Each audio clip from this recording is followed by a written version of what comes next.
Hi. Hey, sweetheart. Hi, honey. Hey, I thought can I you hear thought you me? were coming over to mine and then jumping on mine. I'm sorry. No, no, say that all over again. I had you turned all the way down.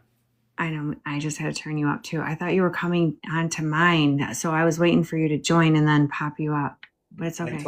I told my squad, I was like, what if I jump off and then go into hers? Then maybe we do it that way. But then I was like, but then y'all won't see it, like y'all won't know. So I was like, maybe Yeah, yeah, yeah. I'll just wait. But I can jump into yours No, no, too. no. This is Here, good. yeah. No, this is good. All Yeah. And then right. if anyone has any has any questions from my side, I'll just read them to you. Cool. That sounds good. That sounds good. Same on this end. But I guess it is better, right, to be able to see everybody's chat. But it's totally up to you. If you're good, No. good for real, then I'm Yeah, good. I'm good. No, I'm Yeah. good. I'm good. I'm excited to have you back. Me too. I had to hype myself up. You should have seen me on mine because I haven't been on live in a hot minute, and I just got this new phone. And you remember how last time we connected, and it was breaking down and chopping and ugly, and ugly, Yeah. and I didn't want that to happen again. And so this phone ain't doing that. In fact, it's like bright and clear. I feel like you can see all my pores and You look, pimples. I was literally gonna say that. You look so clear. Right? It's kind of crazy, but Yeah. so I feel a little exposed, a little nervous. You know what I mean? But I'm with it. You know. Yeah, yeah, yeah. I'm actually going to see if I can tap into your live on this phone. Okay. You know what I mean? Oh yeah, okay, yeah. I So don't that know way if you I can, can. so that way you can see the comments. Right? Yeah. Make sure everybody you pick up Darin. This is Darin Infinity Sanders, the man, the myth, Right. the legend, the goat. I love all that, mamas. Yes. Yes, yes. Thank You're you. welcome. Not to the head, but to the heart. Yeah, absolutely. It should go to your heart a little bit too. You worked hard. You worked for that, you know? I feel you on the working. I feel you on the working. Yeah. That inner journey is no joke. That outer journey is no joke. Ain't none of this a joke. You know what I mean? Right. How have you been though, sweetheart?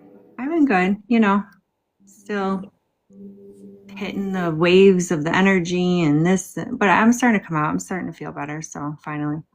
No, I like that. I like that. When you say you're starting to come out, like starting to like show up, show for your people more, or what you Well, mean? I mean, I've been showing up for them, but like I've been going through a massive rebirth since I came back to New York, and I'm finally like I think stepping out of it. Yeah, I see you. Every time I see you, you're brighter, you're stronger, you're confident in your word that you're giving. So I'm seeing the connection. I'm seeing the growth for sure. Yeah, yeah, definitely. So introduce yourself. A lot of people haven't seen you, like they don't know you. There's new people in here tonight, so just give them a little brief of who you are and what you do. And Absolutely, absolutely. I just need like literally like 10 seconds just so I oh can yeah, see your people as well. yeah, yeah, yeah. You know Take what your I time. mean? I should have been more prepared, but you know your boy, I you know. mean, we don't. We're not structured. We don't do that. We don't do that. You know, I'm not structured either. So That's not my forte. Oh man. All right. Oh yes, I can log in there.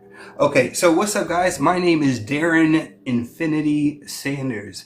I picked that name because I found out 5 years ago that I am connected to the infinite source that created all things, and my thing is to remember that on a day-to-day basis. I go into these like we go into these sleep modes in life, and God showed me how to kind of stay in the center and stay in between the dark and the light. And once I got everything stripped from me, I actually got everything given to me at the same time.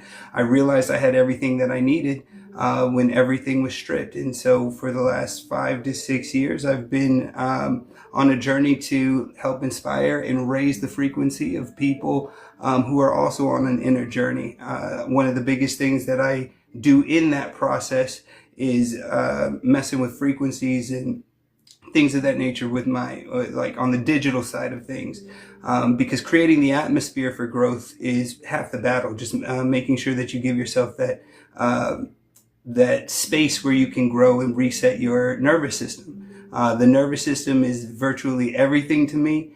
The ability to breathe, going through the different breath works, going through the different meditations, all of those things didn't just help me be me, but it brought me closer to the God in me. That was a little rough trying to go into meditation from the church space, and we can get into all of that. But yeah, that's your boy. I've been reading energy, reading angels, the whole nine, doing whatever God gives me the grace to do. And some Christians love it, others hate it. Some say it is divinity, others say it's demonic. For me, it is doing what I feel God has called me to do genuinely, regardless of what people say, feel, do, whatever. I'm here. That's your boy. Also, I over explain. We love it. It's okay. Good. So we recorded this once before, we did, and this is round 2. And the first one, somehow it disappeared. Amen. So what does that tell you about timing or divine alignment? Yeah. Well, it kind of tells me not to hold on to specific like expectations of things, because without that, I'm not even sure this would be the case. And I feel like whoever needed to hear what they needed to hear in that moment got what they needed to hear in that moment. And this moment's a new one, and we're just going with the flow. I'm learning that like the meaning we place on things is the experience that we have with it. So I'm learning how to stop rushing into putting meaning on just anything and everything, because I can get into a habit of doing that, right? So like, oh, it deleted, that could mean that there was something negative, or that could mean that there's this going on, or whatever the case. My mind gets stuck in the meaning element of it, and what God is showing me is that like, it is going to be what you say it is. Your mind is going to create it. So if you're just shooting out meaning, then you're going to find yourself a victim to your own imagination. I'm biting my tongue so I don't, you know what I mean? No, don't. I'm hard with it. I'll start preaching off of nothing, bro. But that's the best. Like, I it don't was get so mad. good. I was so mad because it was so good last time. Oh, so just flow. Let it happen. Let it happen. Amen. So since that first conversation that we had, what has shifted for you internally? Because you have, like, you also had gone through a glow up. Like, you have come a long way too. Oh, gracias. Mm-hmm. I think for me, the biggest um, difference since we've spoken is my reflection. Like, how everything on the outside of us is a reflection of what's going on the inside.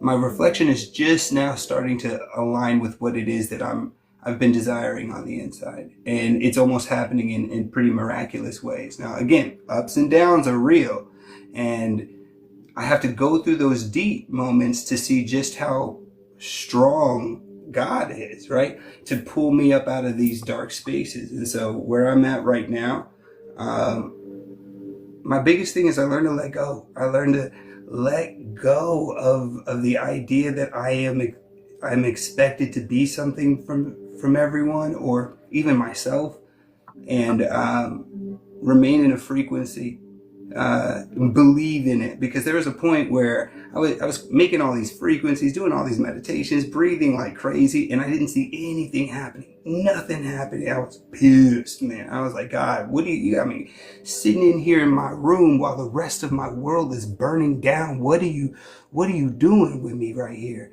And it's almost like, I don't know, one of those bamboo trees or something, where it doesn't grow for a very long time, and then overnight, poof, just stuff starts happening. I'm very much in that breakthrough stage where I'm seeing things happen that I still don't even feel truly worthy of, but I'm learning how to flow with it versus beat myself up about how unworthy I am for miracles to happen in my life. Yeah, I feel that. Okay, let's talk about your awakening. We're going to go back to that day, that time. Okay. What moment or experience first sparked your spiritual awakening? Losing everything at one point. For me, it was my awakening was my last resort. My connection to God was the very last thing I had in mind. Now, I desired God, but I didn't recognize how much of a kind of a side piece I had for the kingdom of heaven within. I didn't realize that the journey really is a unique one. It is a personal one. There isn't really anyone on the outside that can show you the way. Now, Jesus is the way, the truth, the light, and all of that. But how I follow Jesus may be a little different than how you follow Jesus.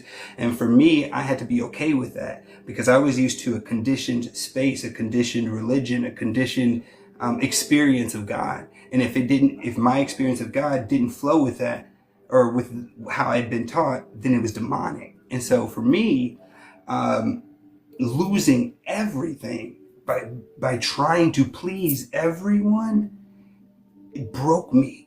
I mean, from my family to my job to my car to, my place in the church, my reputation, everything shot.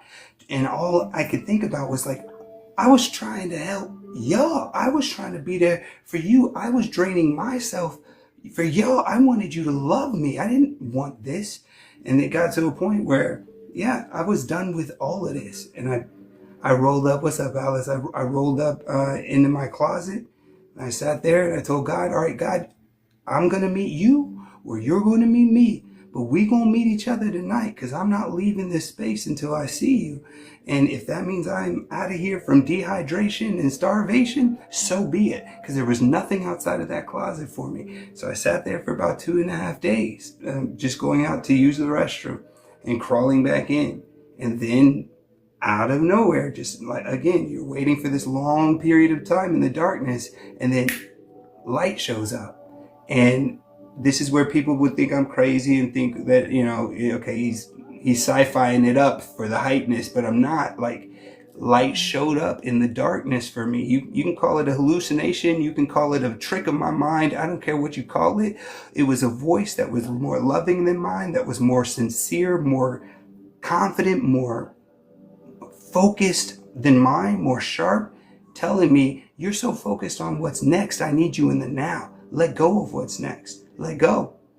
And from that point, that loving vibration has been what I have followed. A light. I've been following a light, and it has brought me into spaces where I'm speaking prophetically, or spiritually, or intuitively, however you want to call it. I don't care about the titles. I just know that when I follow the light I found, nothing has been able to do what this light, this energy, this frequency has done for me.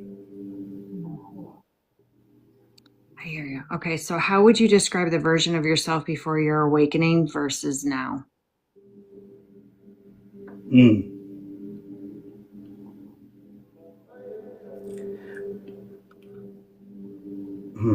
I was addicted to panic before. I'd find any reason to panic. Even if there was something good happening or taking place, that was just an opening for a worry of how I was going to lose that good thing. And so I think for me, the main difference isn't necessarily like night and day. I mean, it is, but it's not this big gigantic thing. It's the subtle things. It's the little things in me that shift. When it gets dark and shaky, instead of reacting, I get pushed back into a space of stillness. And that used to never be the case. I used to rush and try to fix it with my hands and try to fix the problem and try to make somebody like me and try to be respected or seen in a specific light. And now trouble pushes me into a stillness. And when I stay long enough in that stillness, I can look back at the trouble and see that thing just start to chill out. Just little things start moving in my direction, just slightly. I mean, just yesterday, I'll just say somebody was trying to come after me in a legal manner for over $1,000 for something that had nothing to do with me, but it looked like they were getting away with it. But instead of freaking out, tripping, whatever, I kicked back and put my frequencies on, did my breath work. I worked on my nervous system, not the problem, then my nervous system. When I worked on my nervous system, the reflection came back, and I got the screenshot for you right here that says, we've closed the case in your favor. You're good to go. Don't worry about it. Whatever debt they try to put on you is cleared up now. That wasn't something I had to fight. That wasn't something I had to try to get around or anything of that nature. I just didn't need to panic.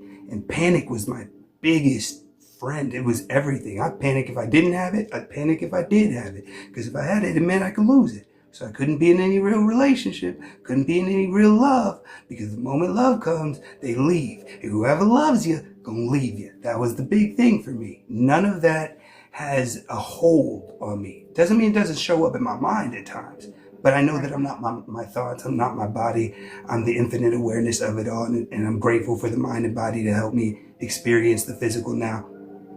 I'm not my thoughts, so it doesn't hold me. I notice it. I notice the thought. But with my meditation practices, with my ability to be calm still, I watch those things rise and go. Your problem is not really you. It really does flow off you. Some of it takes time. Some of it's dark, but it does slide up off of you in time like everything else. Yeah.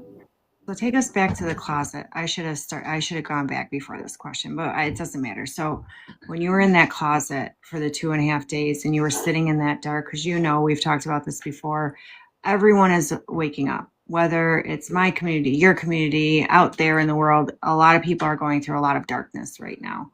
Mm-hmm. What did you hear? And a lot of people ask me too, like, what is intuition? What is the voice of intuition, the voice of spirit, the voice of God? What does it sound like? Like, tell me about that.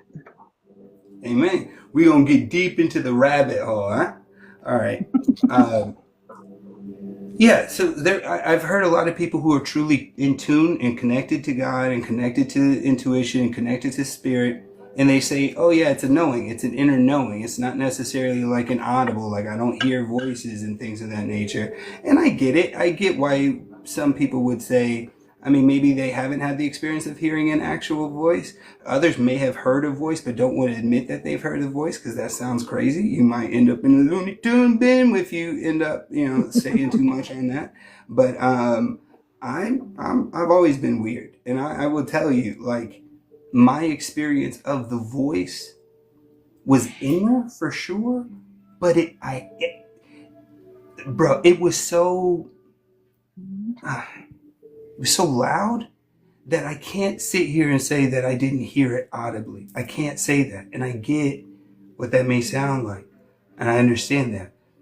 But over time, I recognize that voice is in me all the time. I hear it. It is an inner knowing, but it's louder than the thoughts. There's different layers to your connection within, right? There's different layers. And so on one level, you have all of your subconscious thoughts that are moving and growing and just doing its thing. But then on this other level, this superconscious level, you have direct information, direct, specific info that is designed to help you or the person that you're with or whatever the case. Some people call it channeling. Some people call it prophetic speaking, whatever it is. It's specific information that you may have no real connection to in the time being, in the moment, but it is so powerful for those around you or for you later that it's impossible to say that you didn't get this information from an outside source.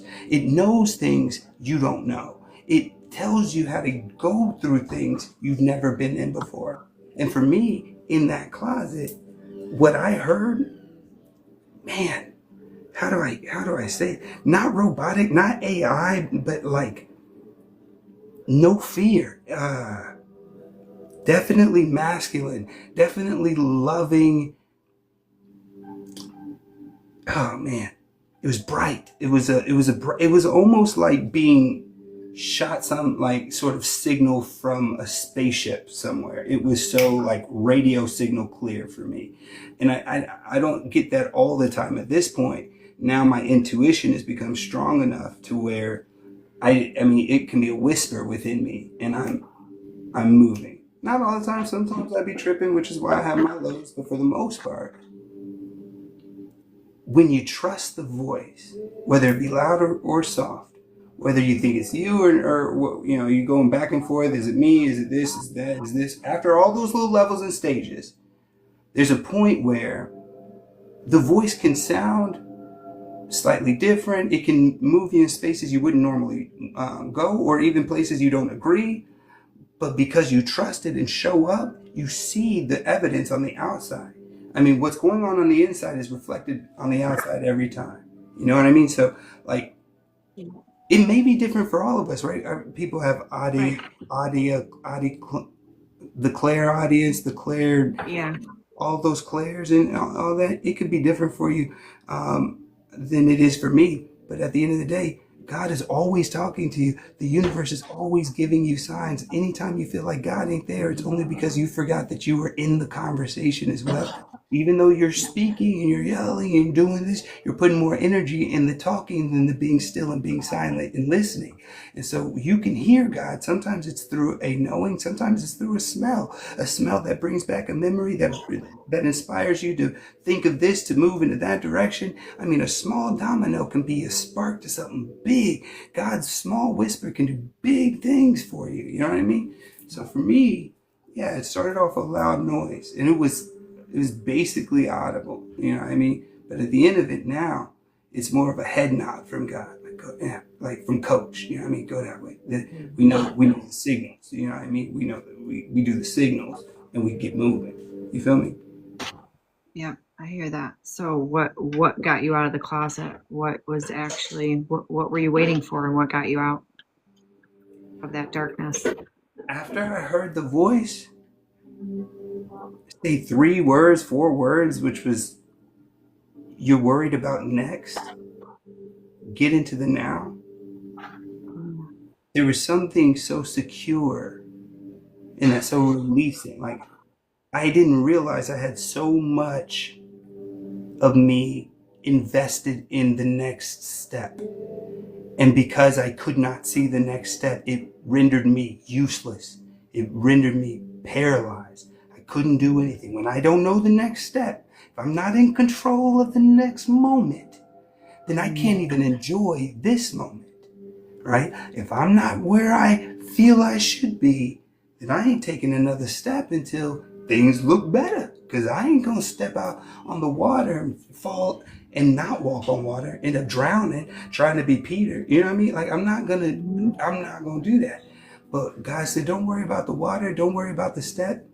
How do you feel right now? Right now, Lord? Yeah, like right now, right now. Well, right now is amazing. I'm talking to you. I know that it's you. It's me, you. We're going in. Like, this is great. Good. Stay there. Stay there. You worried about your payment, your marriage, your life, your this, your that. Let go of that. How do you feel right now? I feel all right now. Good. Stay there. Stay there. Why? That's a frequency. That's an energy. That is something being released in the body that does more than just make you feel good in the moment. No, it creates the next moment. So that idea said, all right, Lord, well then what now? Not what next, what now? Now, put your hand on that door and step out of the closet. Again, we're speaking literally. You know what I mean? right. Right. Right, right. Just making that clear. Literally, There. put your hand on the closet door and get out. And that was the next thing. Then what's next? Now go here. Now do weird stuff. Like put weights in your hand and walk up and down the hallway as slowly as humanly possible. What? What? Why? Just do it. Grab the weights and put them in your hand. Just walk slow. Okay, wait, take your shoes off. Okay? Now I'm walking down the hallway, just me, 3 o'clock in the morning, walking up and down my hallway as slow as humanly possible. What's up, bro? Slow as humanly possible. Like, God, what are we doing here? I'm teaching you patience. I'm teaching you how to walk again. I'm teaching you how to walk with weight. I'm teaching you how to get comfortable not being comfortable. I'm teaching you how to move with me even when you don't know that you're moving with me, when you don't understand it. Now, I want you to only stand on your left foot for the next 5 minutes. What? I'm showing you something. All right, here we go. Boom. I'm on my left foot. What is this? Balance. Real balance. Understand where your mind is going while you're standing on this one foot right now. You're trying to do this, you're trying to do that, boom, boom, boom, boom. All those little things. So before you know it, it's 3 days later. I've been out my closet, again, literally, and I'm just on this journey now. You know what I mean? It brought me here. What's up, Holy Keys? I see you, brother.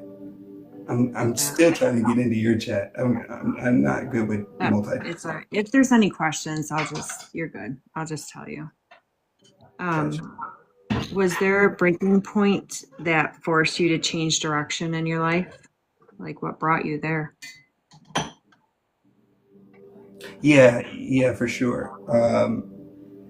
For me, Do you want to try and get in? Do you want to take a little break and try and get in? Are you good or no? It's up to you. yeah.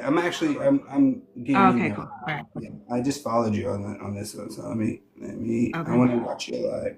All right, now I can see your people. Oh, whoa, okay, cool. What's up, people? All right, so what was the What question? was your what was your breaking point? Your breaking point that forced you and put you in the closet in there physically, or in the darkness. Yeah, so What started it all? mm, so for me, it was the people pleasing. I had people pleased my way into a hole and a pit that I could not get myself out of. And in that pit, I looked in the mirror and didn't recognize who it is that I was.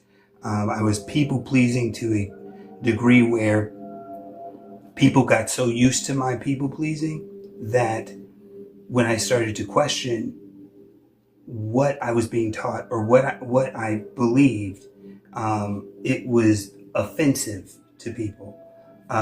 I was rushing to things to make me feel better about things that I couldn't cope with. Um, when it came to certain ideologies, because at this time I'm being built, molded, and trained to be a pastor for a church in my hometown. And as a pastor, you got to walk a certain way. You gotta have a certain vibe to you. You gotta connect with the right people. You've got to be able to speak on a certain tone. You got to believe what the rest of your community believes, because that's what you're teaching the people. So you can't really go deviant. You can't go out too far and come back with a bunch of questions that your community can't answer, because then you're just going to create confusion. So, but my ADHD mind, I mean, I couldn't help it. I mean, if you're going to make me eat up this Bible every single day, every morning at 5 a.m., studying this thing for real, I'm going to have some questions about the inconsistencies that I'm seeing, flat out. And when I started figuring out what some of these things were, and I started realizing, wait, they're not necessarily inconsistent. They're codes. And if you can look at uh, the metaphysical meaning of the Bible, the metaphysical space will clear a lot of that up, but it also will bring you into the chakra system. It'll bring you into meditation. It'll bring you into some things that really you're not supposed to be talking about when you're sitting in the PAW assemblies of the world. You shouting black church. We get hyped, but the moment you say meditation, the moment you say be still and clear your mind, ooh wee. And so I started to do it because I recognized that the kingdom of heaven is on the inside. And I was like, Lord, if you listen, I'm going to do this. If I'm doing wrong, you know my heart. I'm trying to find you for real. I'm going to get still for a second. And then I started teaching things like Jesus saying that you are God's. And once that came out, well, then it just got rough for me, as a up and coming pastor, as a anything in that space. And so it was like, really, I couldn't learn the information to be a teacher of it. I couldn't learn this stuff to teach it because nobody was trying to receive it. But I needed to learn it for my own heart. And once I chose to keep going down this path, even though it was totally different from what was being taught to me, I watched everything disappear. And I thought, and not all of it was just like, oh, he's turn into some spiritual guy and let's all just leave him. No, some of it was my own mistakes because I was afraid of what I was going to lose. So I tried to do other things to keep the things that I wanted to keep. And it was just digging me in this weird cycle of things. When I try to hold on to everything, it made me look worse. I made dumb decisions thinking they were smart because I felt like at least I know what I'm doing. At least I'm controlling the outcome in some sort of way. At least something's happening from my doing. It wasn't until I let go that, yeah, God started working for me for real. I love that because I just finished a 31-day self-love journey with my community. We did it live for 31 days, and people pleasing is like one of the biggest things. So coming from a divine masculine, how important is it to love yourself? How important is it to get through that self-love journey? Mm. Yeah, yeah. So the self love journey is the one of the most, if not the most essential element part of any growth whatsoever in anything from spiritual growth to professional growth, from family growth to relational growth. All of it stems from the inside, right? Because everything on the outside is a reflection of that which you got going on the inside. So if you ain't in alignment with you, if you ain't in agreement with you, you're going to find something that ain't in agreement with you as well. If you're not fully locked in with you, you're going to see that reflected back. Now, sometimes you're super aligned and you are in that space of loving yourself, and now you're noticing that your light is agitating the people that come into context with you, or come into contact with you, and you're agitating their spirits or whatever the case. But that just becomes a natural sign that you're virtually on the right path, and it becomes easier to deal with those. But there are times where there are certain things that should naturally align with you that may not work out for you. You might see it in your bank account, you might see it in your relationship or something of that nature. But everything is a reflection of what's happening on the inside. And so yeah, the moment that you love yourself, and again, loving yourself isn't this big crazy concept. And again, I'm not a guru, I'm not your pastor, I'm not anything like that, but I am trying to let you know that it wasn't until I did the little things for myself that constituted as love. What you love if you love something, you're taking care of it. You are honoring it. You're giving it attention. And to love you means to take care of your body, to take care of your mind, and to take care of your spirit. And so if you're waking up and you're just going straight on with your day because you're late to work, you're completely neglecting and skipping out on the most important part of the day, you. The most important part of your life is doing the little things. Get up, breathe, stretch, get some water in your system, be grateful, charge up the grateful muscle there. That's the key to the ignition of a beautiful experience in life. Whatever your practice is, get into that space, because that's what projects and then reflects back to you. And so, yeah, it's essentially everything, because how you treat how you treat yourself is how you treat others, whether it be spiritually or not. Because some of us are really nice to people, but we're really mean to ourselves. But that space really comes from, we're only being nice to cover up and mask what we feel about ourselves, because we don't feel worthy of love, which is still a kind of a manipulation at the end of the day, which isn't really loving. So you can be a nice person on the outside and be mean to yourself, but you're not really being nice to people. You're manipulating them without even knowing, because you've already manipulated yourself, telling yourself you're unworthy of love. Why? Because you don't love you. I'm going to chill on the sermons. I want it to be Don't. conversational. I'm not trying to, take over. But this is great. These are amazing questions, by the way. I'm super excited. So what are some practices what are some, other than like your meditation, what are some that grounded you during each one of your transformations, and how did you work on that self-love? How did you stop people pleasing? What was it that finally clicked that you were like, you know what, we're done? That's an incredible, incredible question. The biggest thing for me that changed it, well, the journey in and of itself of frequency, um, made it easier for me. I'm like wild ADHD, right? I'm trying not to claim it anymore, but part of me is like, it is a superpower. I'm still kind of dealing with it. But I am too. learning about frequencies was something, maybe it's just how my body or nervous system is set up, but I can feel anytime a frequency raises or lowers, like in people's energy and people's emotions, or in music, movies, I can feel it. And I think that's a sensitivity thing, right? And once I kind of stumbled upon, because you know how algorithms work, you started looking up a little thing and a lot of things start showing up. Well, I started learning about the power of frequency and what it does to water, what it does to. They would put salt on a little plate, and they would hit the plate with the frequency, and that salt would create like this beautiful geometric pattern. And if they had an off key, it would be ugly, and if it was on a great key, it would be like this beautiful thing again. I started to really look at those things and sit up under the frequencies, because I mean, we're 70 something percent, 80 something percent, 90% water, and a lot of salt in us as well, right? So all of these things are being affected by energies we can't see, we can't hear, we don't even know they're there. And so I just started to create a surrounding around me. This was before I was creating them on my own. I was just going to YouTube and just sitting down with some of these frequencies to align the chakras, because I noticed that there's like a 2-hour one on YouTube where they would go through each chakra system, and I noticed every time the root chakra would hit, there'd be some warmth, like real warmth in the, like, I'm like, wait a minute, my lower half is cooking right now.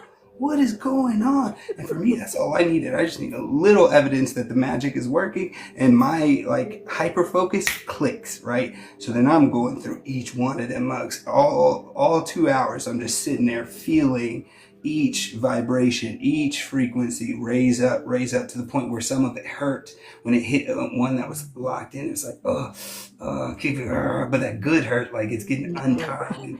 Right, that knot is getting out of there. Oh, okay. Then I pop my neck, and we keep going. And in these experiences of just hyper focusing on the moment, on the now, in that space, messages just dropped from that same voice that spoke to me while I was literally in the closet. Literally, yeah. So that for me was all that I needed, because then it started showing up in my conversation, started showing up in my actions naturally. The frequency created almost like what would you call it? Like a cheat code where I didn't have to think about the shift. It just was, because my nervous system was actually healing. And not just me trying to change my mind, think positive thoughts, hallelujah, glory to God, hey, and still going home broken and ugly and jacked up and messed up. I didn't have to go through the mental games of it. I just sat still, and that was enough.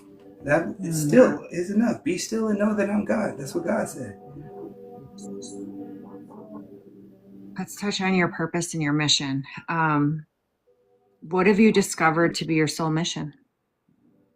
Do you know yet? Well, yeah. I mean, impacting the frequencies that are around me in a way that raises them to their own awareness is definitely my passion, and I feel my calling. Healing, impact. That question, I feel like all of like the chosen ones, the energy sensitive ones, like we all have kind of a common field, which is like we're sent here to raise up people, right? And I guess right now my purpose is it's inverted, because I don't think that it has as much. I think that the impact is automatic. I think that with us being here, doing what we do, as long as we're trusting that process, we're doing what we do, it's going to happen anyway. But it's the remembering that I don't have to pretend or fake or try to be somebody's hero. I don't have to try and look like the spiritual guy. You know what I mean? I wear my hat. I'm me. I'm wild, but I'm also very much in the moment at all times. And so for me, remembering who I am is my purpose. Remembering that being me right now can change this very life can change somebody's thought in the slightest way that moves their whole trajectory of their entire life. And that is enough. Darin, you're worthy of hyping yourself up on the possibility, because you don't know who you're touching. You don't know who you're talking to. You don't know. So for me, my purpose is remembering who I am and letting that person be. I love that. What about How you? did Can I ask you? what my mission, my Yeah. purpose? Yeah. Yeah, so I feel like we're all chosen in some way, right? We just have different paths in this mission that we're here and why we chose to come right now in this time when it's awful Mm, and shitty and the world mm, is a mess, right? mm, So I feel like one, I love to teach. Like I just love to teach and help people um, wake up and just be able to give them a safe place where they don't have to walk around and ask other people who will judge them and call them crazy and call them demonic and call them all these names. So I think like teaching is one of them, you know, so they have somewhere to come to be able to unleash and be able to just ask the questions that nobody wants to answer, right? Because they all want us to keep sleepwalking. And, you know, I call them the walking unalive people. And to wake people up. I feel like I activate, you know, people come to me, you know, I activate, like you look into my eyes, you are in my energy, even my voice through the phone, sitting in my lives, it's going to activate you. When I am healing and when I, you know, place myself in the astral and I'm up there and I'm doing surgical work on you, I'm activating you. Whether you knew you were spiritual or not, it doesn't matter. You come into my space, you're getting activated. You're waking up either way. God sends you yeah. to me for a reason, you know? So I feel like you and I both are leaders, 1,000,000%, you know, like we are here to lead and be able to um wake people up and heal. Like I definitely am a healer, like 100% a healer, Hmm. you know? Where Absolutely. this is going to take me, I don't know. I can see myself all over the world doing things. I can see myself traveling and doing missionary work and doing all of the things. I see visions of me already doing it. It's like I did a video where I've been saying this, like my community has watched me evolve since I hit the live button. I Mm, started 6 years ago, but like literally when God pushed me, like I really feel like God stripped me of everything back in March and took everything away from me for a mm, reason because I wasn't being obedient for the past 2, 3 years. I didn't hit the live button and start this way back when he told me to, and now he sat my ass down and finished the mission. You know what I yeah, mean? Like, boy. You and do it put to me me. like literally took everything away from me. I'm still at my mom's in this 1 bedroom apartment, but Yeah. I know there's a greater purpose. We've mended a lot. We've Mm, mended and built a bloodline a lot. Do you know what I mean? Just me being here. So I don't know. Like I'm teaching, he has me in front of a full audience with being so vulnerable. You know what I mean? And teaching, and I yeah. don't even know what the end of the story is. Yeah. Yo. Like, Yeah. do you know what I mean? Like, I don't even know what, like, I'm just going with the flow. I've Right. learned how to be in the now and go with the flow and just show up with my story. And just Mm, as each day goes on, I just keep bringing everybody along with me and mm. hoping, just keep following me. We're going to get there. The end of the day, there's magic in the unknown. It's there. I just don't know what the end of the story is. So, I mean, I don't know. Did that It's answer? wild, right? It's wild to be in that space of leadership and like be like, okay, what next? Like, what do we do with There we it? go. Like, I'm here. I'm hype. I'm for it. Let's go. But Right. what? Right? But like, it's in those moments, it's people like you that will show up. And because God says, as long as you show up, I'll put the words in your mouth, pop, and drop those things out. Yeah. That's not you're good with that. You called. I love that you said you're an activator because that's exactly the word that would kept drop it in my mind was that you are somebody that is igniting like a lot of people and people who even know that they have these spiritual gifts but don't have a place to really grow them. Again, had you not been doing this, these questions would not have been asked to me. And if these questions weren't asked to me, these thoughts wouldn't be in my mind right now. And the inspiration to move forward in this space wouldn't be, I wouldn't be charged up like this. You are an ignite, an activator, but I feel like it's like an igniter in the fact that like you are turning on things that have been dead for a while. You know what I mean? Like for people, people can come to you to heal or to get started in their power, to get started in their clairs, their all that work, and Mhm. it costs you something, but you're staying true to the path. Yeah. And people get like, I have a lot of people who have lashed out, and I wake up demons. Like, if you come to me and you have shadows and you have demons, man, and you're not ready to face them and you're not ready to work on yourself, they get mad at me and they lash out on me. But no, in reality, I'm a mirror. You're seeing what you should be doing and you're not. Do you know what I mean? I mean, Mm. the same thing happens to Oh, you, like absolutely. people don't want to, they get to that point. If you come across me and you're sitting in my energy and we've met, 9 times out of 10, I'm pushing you, not consciously, subconsciously, you're in my energy for a reason. And if you ignore it, I'm not the enemy, love. Your enemies are here. Like, you have to sit with them. And a lot of people can't. They get to a certain point in their journey with me and I'm the bad guy. Like, they turn on me. I'm the karmic. I'm the one, you know what I mean? Yeah, But yeah, yeah. People don't um, want to see their reflection. They've been no, spending all of their lives trying to run away from their own reflection. They don't want to see that. They don't. And again, you're going to get those who are who like can't get enough of you, and then you're going to get right. those who can't stand you. And then as you already know, as you're getting stronger and stronger, you walk into a room and you can feel people tense up. You can feel people like instantly just because it's a frequency thing first. It all Yeah. for me falls back down to that one element. I'm gonna turn this down because I don't know if you could hear the music, but or doesn't Yeah, matter. it was good. Uh, No, it was good. Yeah, whatever.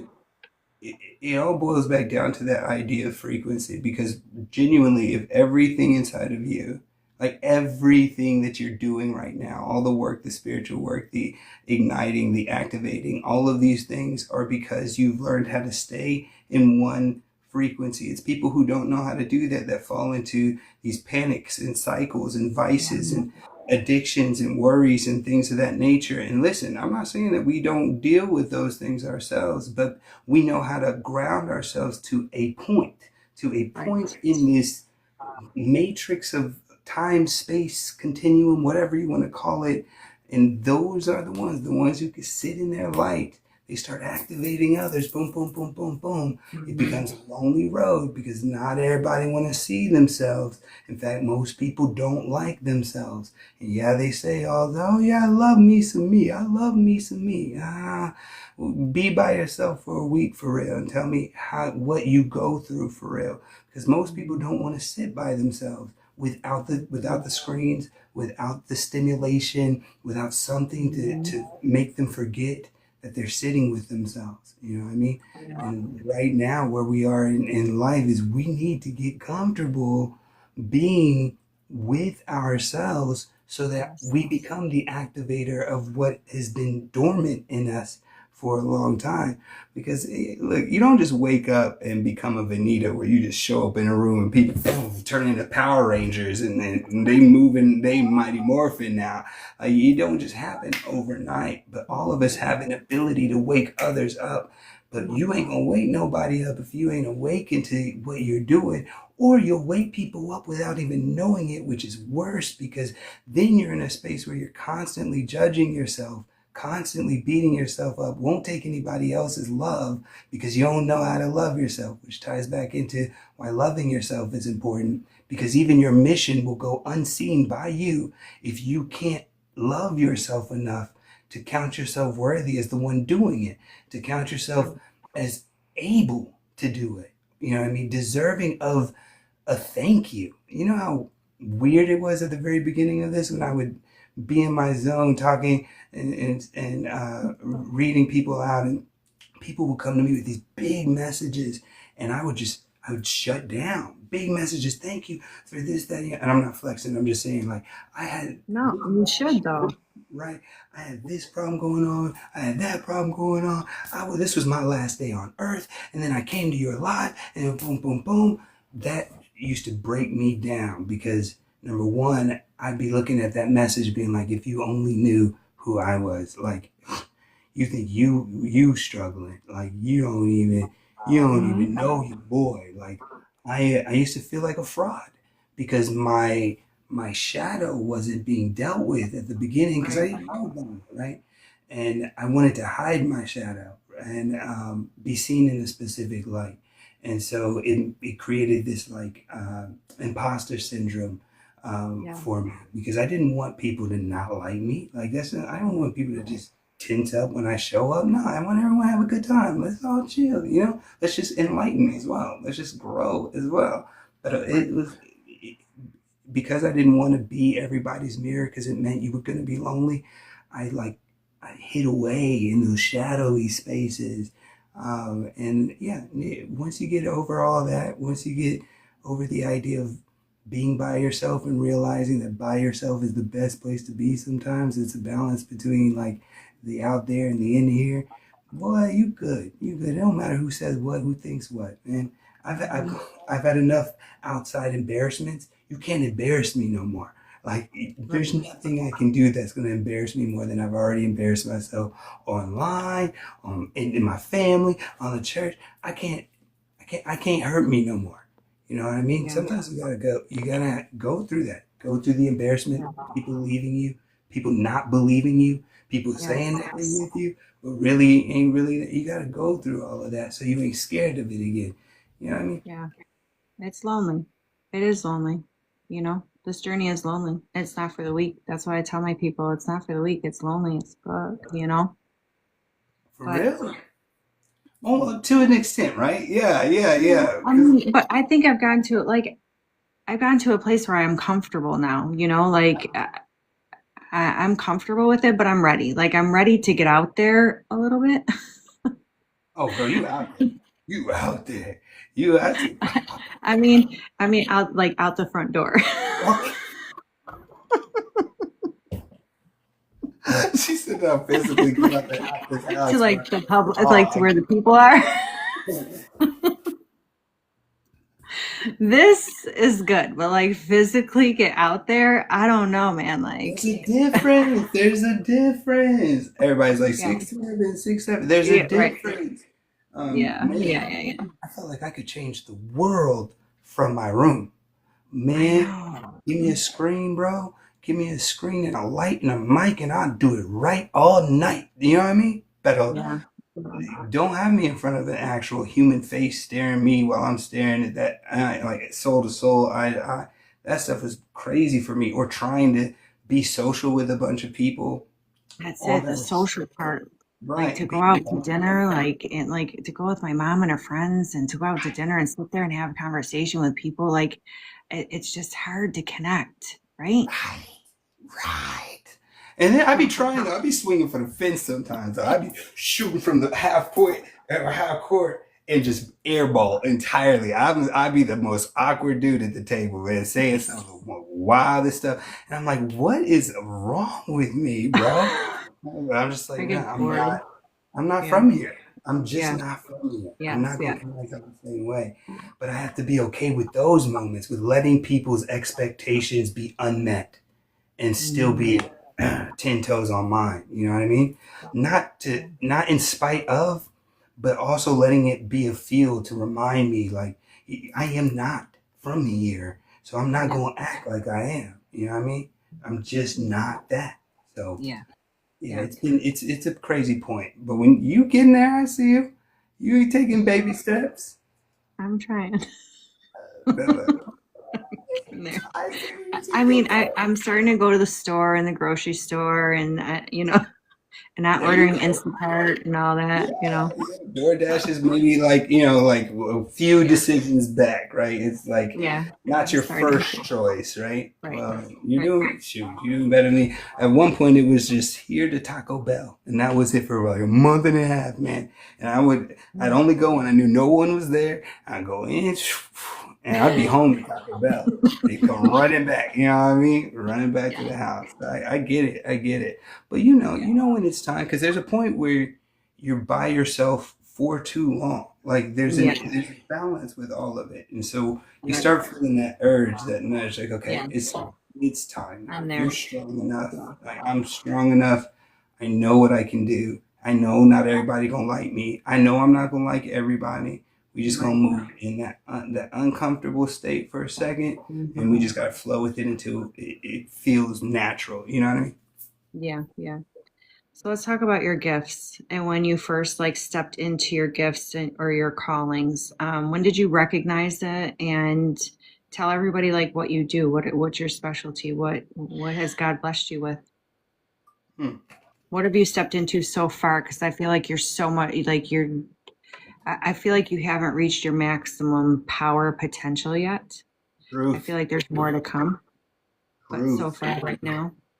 Yeah, recently it feels like there's been a pretty deep transition of where my focus has been. For 2 years, what I would do was come on live. I would get a sense of people's energy team. I'd get a sense of people's kind of vibe frequency. I would tap in with God. God would say this. I say that, and that was it. And I figured, okay, that's my gift. That's my power. Some sort of clairaudience, some sort of clair knowing, some sort of, that kind of deal. So I just stayed in that. Um, but I don't know the I've asked other healers like what their gifts are, and the most common thing that I get is that I got all the clairs. I got all the clairs. That's the most common thing, and I maybe it's because all of us do have all the clairs, but we're just tapped into a specific one a little bit more than the other. And so for me, I think that my gifts were more outside based on uh, collecting information from the unseen eye, collecting things, being able to see things in ways that others weren't trying to present, right? They would just read in between the lines a specific way, and that was my thing, was to see the invisible. That was my gift. But again, in the season of my life, I don't. I'm not seeing a lot of an outside expression of my gift. I feel like the gifts that are being given to me now is like some sort of clear love, clear being, clear something different, clear expression. Like there's and I don't even really know what clear means. I don't. You know me. I'm just trying to think in the terms that others will understand. Like there's a way to love supernaturally. There is a way of being comfortable in your skin supernaturally, even when you don't feel comfortable. And there's a way to watch life show up for you supernaturally. You can fight your battles supernaturally, and it doesn't have to be witchcraft or anything of that nature. But what I'm saying is the Bible does say that the battles that we're facing, they're not of flesh and blood. Like these are spiritual principalities. And when you really tap into that, it's not necessarily what you can impact on the outside, but what you're impacting on the inside. So for me, I think the gift that's being given to me right now is patience, Mm. real patience. Like Yeah. seeing trouble rise up and standing 10 toes regardless. You know what I mean? Yeah. And letting it crash into me and then coming out unscathed, don't even smell like smoke, don't even, and wasn't even phased by the water. Like I just am. And honestly, I'm good with that.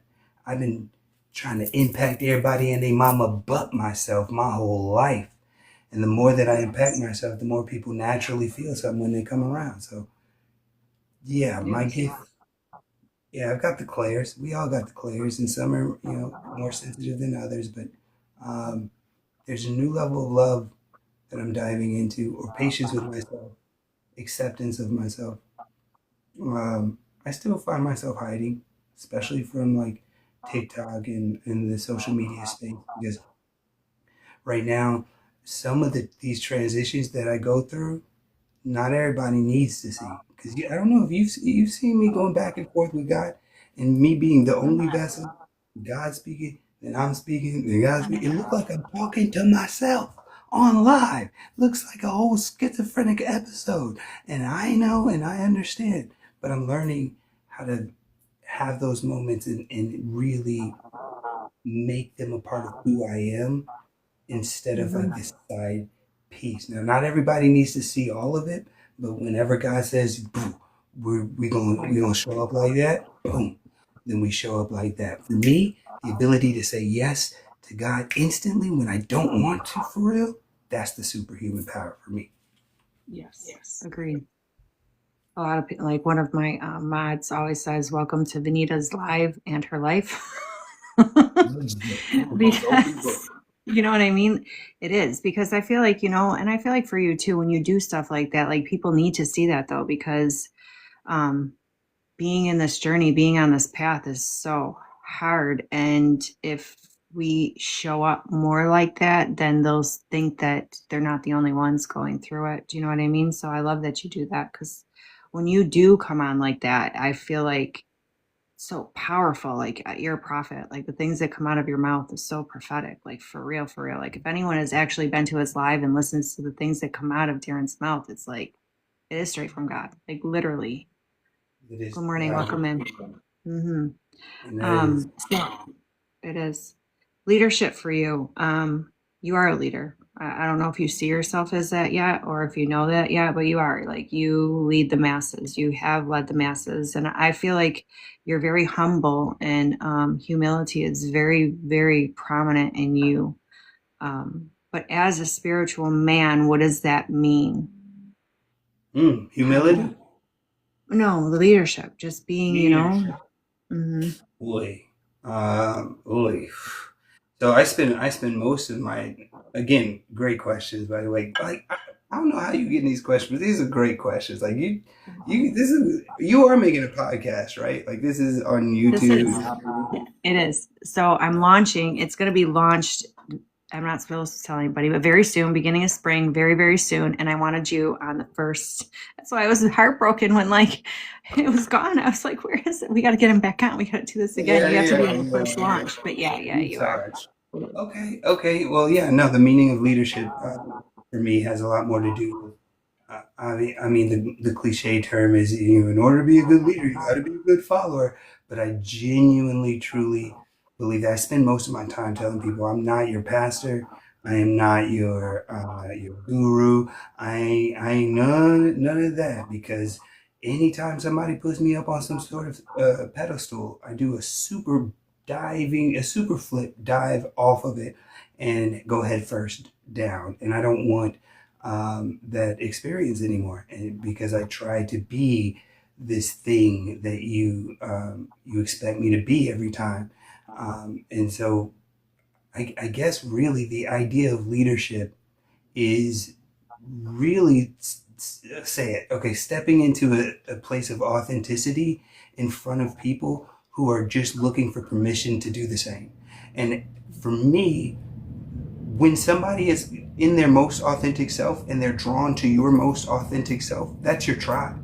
That's your spirit family. That's who you're connected to. And then that's when two minds can come together and create a mastermind. When two or three are gathered together in agreement, that's where God is. Where God is, life is. So the moment you step into your authenticity, and the more you do it, like you say, this is your live and your life. Like the more that you're tapping into that, you are unlocking people, even if it's subconsciously, giving them permission to do the same. And that's going to produce whatever you guys desire, whatever God has planned in that space.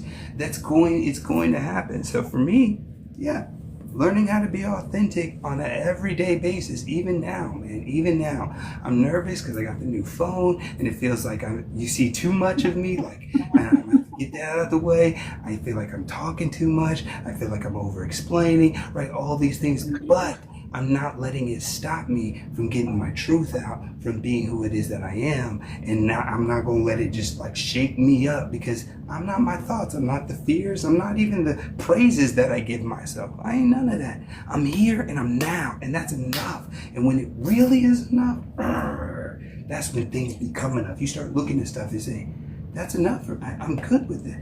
Thank you, Lord. You start getting more than enough. When it becomes enough, you start getting more than enough. Okay, cool.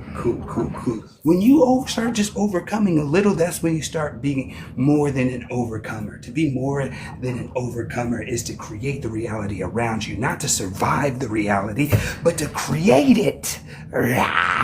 Sorry, I love it when you get like that. Yes. Yes. Okay, so obviously I'm a woman and you're a man. So any advice to any man who's watching or who will be listening to this, what advice would you give them who feel the spiritual call but are resisting it? who feel the spiritual call but are resisting it. Can I ask you a question with a Yeah. as a question? When you say feel the spiritual call, what is that specifically? Like when you felt your spiritual call, what did you feel? Like what was that for you? My spiritual call, so I heard a term that was like made so much sense to me. There's a runner and a chaser. You have the person who's running from spirit forever, and then you have somebody who's chasing spirit forever. So I feel like I ran for a very long time. I saw spirit. I saw my grandfather passed away at the age of 12, and I started seeing spirits then, like physical spirits, like walking by me and shit. Yeah, I know. Thank you for I didn't saying. really, yeah, but I didn't really know what it was because I was the only one really in my family who my grandmother was a psychic. She saw dreams, like she would see things in her dreams, but nobody really saw what I saw. So I kept it in forever. So fast forward 2000, I had a baby and buried her. And I think my spiritual awakening started then. But again, I ignored it. I was running and running and running. Finally, 2020, I wasn't listening and God sat me down. I got sick. These autoimmune and autoinflammatory diseases came out and they're genetic. They've been in my system my whole entire life. And because of the choices, everybody has a choice. And because of the choices I made and I was running, God finally said, okay, well, are you going to listen now? And sat me down. I couldn't get out of bed. My body was crippled. I literally could not walk. So nobody could figure out what was wrong with me. Long story short, I went into Reiki. I started trying to heal myself. So 2022, I had a near-death experience again because I still wasn't listening. God's like, are you going to fucking listen or what? Yeah, I know that feeling, bro. You know what I mean? And literally just put me out. And then I sat down, got home and I got on my knees and I said, I'm listening. I promise you I will heal your people because my conditions can put me in a wheelchair and can really put me down. So I said, you heal me and I will promise you I will heal your people. So I think the time between 2020 and 2022, as soon as I went for Reiki and I got attuned and my Reiki master opened me up to something I was not prepared for. Bruh. I was not ready for that. I believe it. I don't know. I really don't know when my spiritual call was because I had so much fuck shit and I swear a lot. Sorry, guys, I do. I had so much shit because I'm authentic and I'm me, and I don't really care if this is going to be aired out wherever. I'm going to be me. Right? Yes. So I don't really know exactly when my calling was because I was a black sheep. I'm telling you, anything that could have happened to me in my life happened. I did not live an easy life. So I don't know if God had been coming out this whole time and I don't even know when it was, to be honest with you. And then eventually I think maybe 2020, you think, when I started going for the Reiki, then I knew right then and there. I worked on my mindset. I said, I have to make some choices. I need to change my life. It's time for me to be better. It's time for me to get better. It's time for me. I have 4 kids. You know what I mean? I'm by myself. I need to make some changes. Yeah. So I worked on my mindset. I completely changed my whole mindset. I healed my mind, body, soul. My doctors look at me. They look at me like I'm a walking miracle. They can't believe that I went from 50 medications down to 6. They have no idea like what I did. But I think I knew as I was healing myself that I was a healer. That was the first thing that came to me. Like, I know I want to heal. And I would remember, like, because I'm a financial advisor, I was in the financial industry now 10 years and I hated it. Every Mm, time I picked up the phone to call, I was like, this is not me. This is not mm, me. But again, I resisted it for so long. Do you know what I mean? So yeah. finally, I answered the call. So I don't know if it's different for men or women because I'm a woman. Do you know what I mean? And I have a lot of male followers. And for me, that's why I like to get men on here because like they hear me talk, but can they relate with me? You know what I mean? Mm-hmm. Mm-hmm. I'm long winded too. No, that was perfect. Thank you. Thank you so much.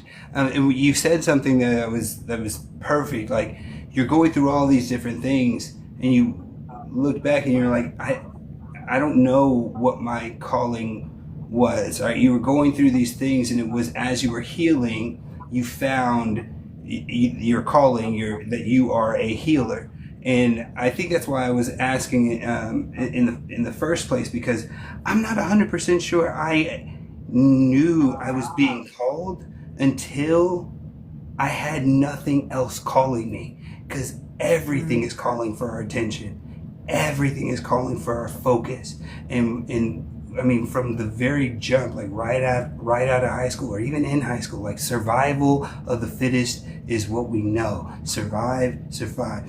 Be the most popular or be the strongest or be the best or be this or that. You don't want to be a loner. You don't want to be by yourself too much. Like we grow up in this pattern of like trying to fit the mold that we actually were sent here to break and expand, right? And so I didn't know I had anything really calling me. I knew that I was born in a church going family. I knew that all my daddy, my mama, my grandparents, all of them are pastors, preachers. I knew that I was gonna go into the family business, which just so happened to be God, and that's basically where my relationship with God, my relationship with the idea of my calling started to show up. But it wasn't until I had actually stepped out of the church, stepped out of my roles, stepped out of my titles, got a lot of my titles stripped from me, got a lot of the embarrassment stuff out of the way, got all that stuff. It wasn't until then that I heard anything at all.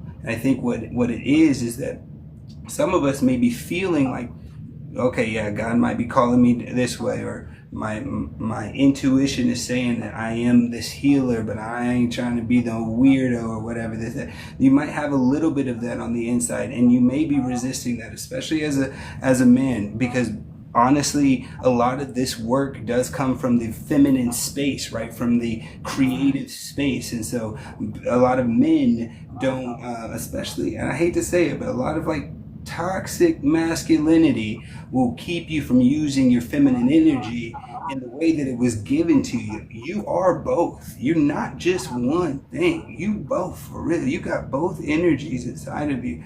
And so if you are a man and you're feeling like you're called to do these things, but you don't want to move in ways that are outside of what you grew up in, or you don't know if you're ready, or if you don't feel worthy, or you don't feel anything, this is where I can tell you, look, you gonna choose it or it's gonna choose you. And I'm not trying to scare you, but I can tell you that all things happen in the divine time that is surrounded by you. You are already in the game. Even the little thoughts that you had about being who it is that you know that you should be, even that was designed to be there as a little plant for you. You're not running behind, you're not running out of anything. I'm telling you right now that the universe, the God who created the universe, doesn't run out of resources. He'll never run out on you. And so as long as you recognize that there is something inside of your heart, something inside of your mind saying, hey, yo, we got something to be doing. I don't know quite yet what it is. I don't know quite yet what it is. It's something there. Know that that's part of the plan. And if you don't know right now, that's part of the plan as well. There's a light, that's an awareness. There's a darkness, that means you're not aware of it.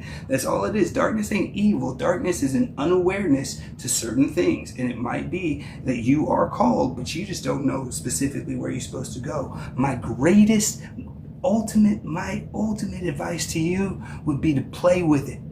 I mean, play with God for real. Sorry, I just noticed my blue tongue and it threw me all the way off. Play with God.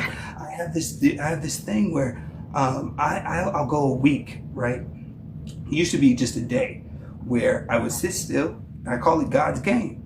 I sit still and I literally do whatever I feel God telling me to do, from the weights, holding weights and just walking really slowly down my hallway, to writing with my left hand, to brushing my teeth with my less dominant hand, to whatever. Call this person, call that person, whatever comes to mind, I just say yes. I just say yes. Whether I like it, whether I don't like it, it's God's game. Just whatever it is that God says do it, right? And I try to make that a habit and want to make that a lifestyle at some point. But I mean, you never know what's in it. Like, I get intrusive thoughts and God thoughts a little mixed up, so I'm still trying to figure all that out. But whenever I say, God, it's all you. Let's go 2 days. Let's go just today. Whatever you say, do. If it's my thought, your thought, I'm going to count it as you saying it. Today is your day. I'm not going to debate whether or not this is you or me talking. I'm not going to debate whether or not this is the right or wrong thing. This is the religious thing or not the religious thing, the spiritual thing. I'm just going to do it. If you say do it, I'm going to do it. And when I started doing that, people started showing up for me in ways that I never thought they would. Money started showing up in ways that I never thought it would. My life started shifting in ways that I never thought it would.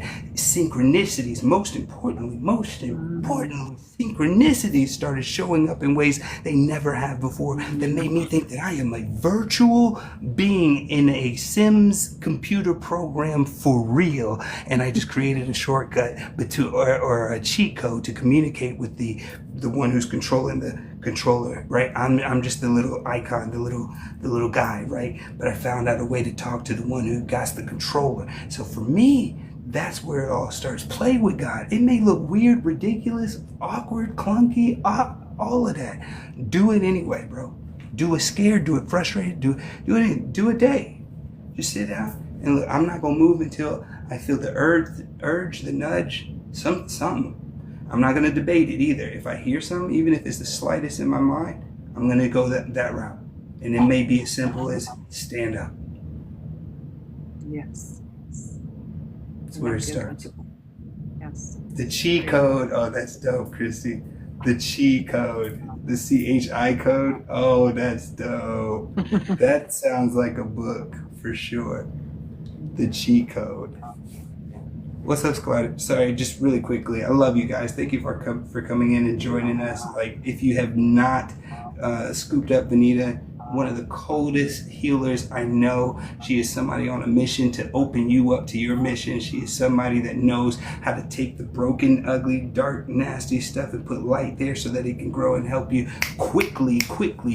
Go ahead and add her. I love you. Thank you for supporting me. If you're brand new here, what up?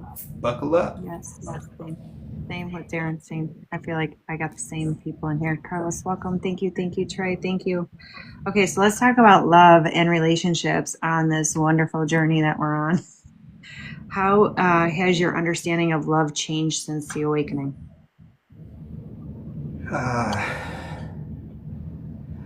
I'm learning that love isn't necessarily earned, and that if I find myself trying to earn love from someone, I'm 2 steps away from people pleasing. I am 2 steps away from being the old me. The moment that I start trying to do something for someone out of like being nice, I don't move in that direction anymore. Being nice feels to me like there's a little tie there, a little thread of manipulation in being nice. I'm gonna do this so that you like me, or so that you ain't talking smack about me later, or so that I'm gonna do this so that whenever I find myself doing this so that, that's not love for real, right? For me, I'm learning how to do for my people out of my heart, but out of my that literally means virtually means I'm not expecting anything back. Now, my circle's gotten smaller because of this. I mean, I'll tell you right now, I ain't just doing everything for everybody, but I'm learning how to expand on that as well. How to make my moves more authentic, how to make my decisions come from the heart space rather than just this logical planning thing to try to control the next step, right? So for me, um, I think the question was what, like, how has the idea of love changed for me? Yeah, Yeah. yeah. The more that I am being just, again, authenticity. Love is a choice. It's not something that you fall into. It's not something that just happens. You are making a decision to commit your kindness. I think there's a difference between being nice and being kind. Kind can come straight from the heart without manipulation tied to it. Kind is saying, I love you, I got this, it's yours, period. I don't need it back. And if I do need it back and you ain't got it, I ain't gonna be mad at you about it. You know what I mean? Like it's a different level of giving, it's a different level of experiencing people when you love from a place of authenticity. And it's simple as that. I mean, you can love somebody because they are so good to you, because they treat you oh so nice, because they're this, that, and the other. But all that's so conditional, it's ridiculous. And you're just training yourself how to love yourself. If I don't stick up, if I don't do everything I say I'm gonna do, then I can't love myself. Man, will you love that little liar in you, that little part of you that doesn't really know how to love people, that doesn't know how to follow through with the things you've been trying to tell yourself you were going to do forever and a day? Will you just start loving that instead of beating yourself up? When you do that, you'll see the difference between fake love and real love. Yes. That's our shadows. Like we all have shadows, right? We have to love our shadows. Our shadows, when you're healed, I don't know if you agree, but like we're never really healed. We're still healing no matter what, all through this journey. I'm still healing. Like we're all still healing. Like, but like to honor your shadows and honor to sit with those that then your other person, I feel like. So let's talk about divine union, right? And like when you get into this divine union, or when you're what does divine union actually mean to you? Because we all have shadows, we all have triggers, those don't go away, right? But in True. order for like, yeah, um yeah, so when we get into that divine union, because everybody wants their divine union, everybody wants their soulmate, everybody wants their twin flame, but like what does that actually mean? You know, last time that we spoke on this concept, I don't remember the whole story that I gave or the whole answer, but I feel like it's changed even since then, which is really cool that we're doing this now. I've been not to flex on no, and I'm not like a player or nothing like that, but I mean I've been in a few relationships, right?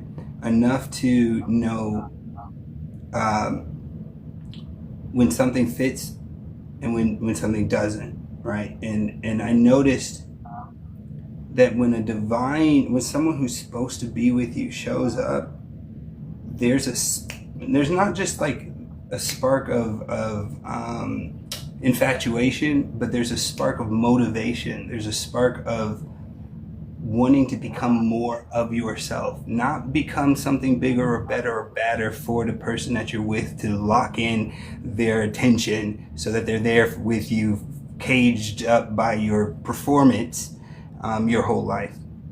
Right. Not, you're divine, someone who is sent from a higher space through frequency and energy that's meant for you. There's a natural lift of motivation to be you, to be more you, to dig deeper into that holy space within, right? That alignment.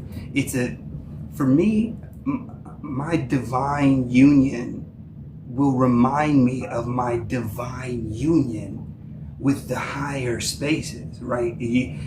There are moments where I've seen it to where I have been, and it's crazy because people have times and seasons for your life, right? Like not everybody is sent to be with you forever, but just because they're not sent forever doesn't mean that they weren't sent, right? Just because it's not a forever thing doesn't mean that God didn't show you this person to show you how certain things are supposed to feel, how certain things are supposed to be within you, right? So, like, I've been lifted in my mission, in my purpose, by a divine union, that just a connection made by a divine space.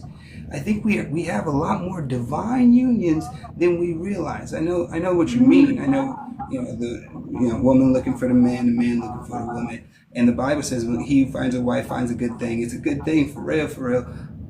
I think that the natural rays that the divine union brings is going to put you at a more centered space. And again, I get I get the outside element of things. Like my divine union or my divine feminine, she's going to make me work harder to provide for her, make me move harder to inspire the world, to do all these things. I get that little element, and those are all motivations too, and that's all good. But it's not if I'm trying to do these things because she's in my life. If she's in my life, therefore I'm working on the inside. So now the byproduct of me working on the inside is that the world changes around me. Now I'm with someone. Now I know I'm with a divine union because they didn't push me into impact. They pushed me into me, which created impact, right? So again, it's selfish a little bit because it's seems like and feels like it's all about me in that perspective. But I've been with somebody who I'm not supposed to be with, who I was chasing, who I kept chasing and chasing and chasing. Then I was with somebody that I was running and running and running from, and none of it worked for me. If I was chasing them or if they were chasing me and I just like to be chased for a little bit, it didn't work for me. What works is when we come together and there is a flow, there is an ease to the expression, to the communication, right? There is something that's naturally there that goes sub-level. It's something different. Like I know you, I don't know. I know I don't know you, but I know you kind of feel like I just know you.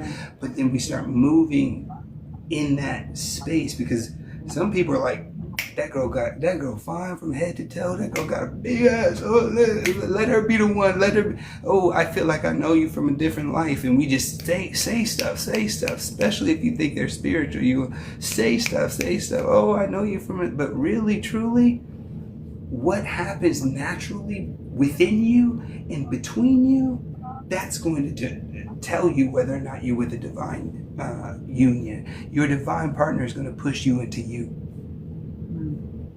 I love that. Truth. Okay, so how do you balance your masculine structure with emotional vulnerability? Because men can't be vulnerable, God forbid, right? Right. How do you tackle that? I don't balance none. I just am the weird one. I'm the one that is that's going to make the whole room feel awkward with my vulnerability. I'm going to be the one. I'm going to be the awkward, just corny dude. And I know this even recently being downtown where I work, I've found myself in some basements of places, of certain areas. And, I saw a lot of my people in there and I tried to, what's up? What's good? Yeah. What's up? But the more I tried, I got more comfortable in the space, got more comfortable. That's when the little boy started coming. Hi guys. Hi. Hi, how are you? I'm Darin. I love it here. I don't know what this is. I don't know why I'm here, but I love it here. And people just looking at me, bro, like, what is wrong with?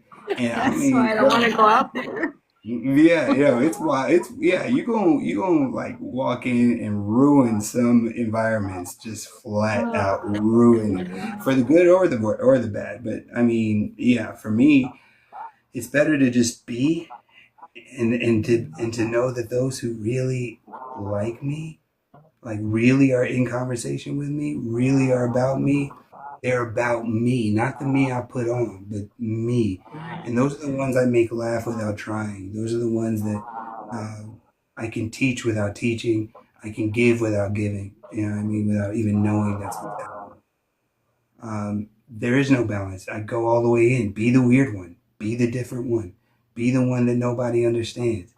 Because the more you fall into this place of not being so praised for being like everyone, the more you have to lean on something greater, which is within. The Bible says, greater is he that is in you than he that is in the world. Love that. Okay, so let's talk about legacy lessons and like integration. Um, if you could speak to your younger self right now, what would you say? Aww.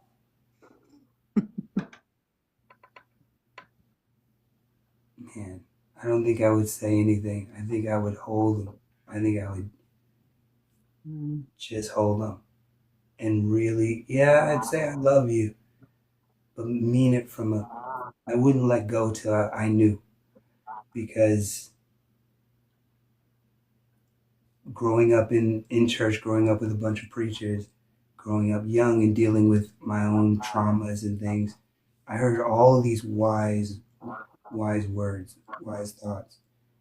And it got to the point where I was desensitized. If they hit a certain level of wisdom with me, I'd become desensitized and try to start learning how to communicate like that versus mm, taking in the words that were given to me.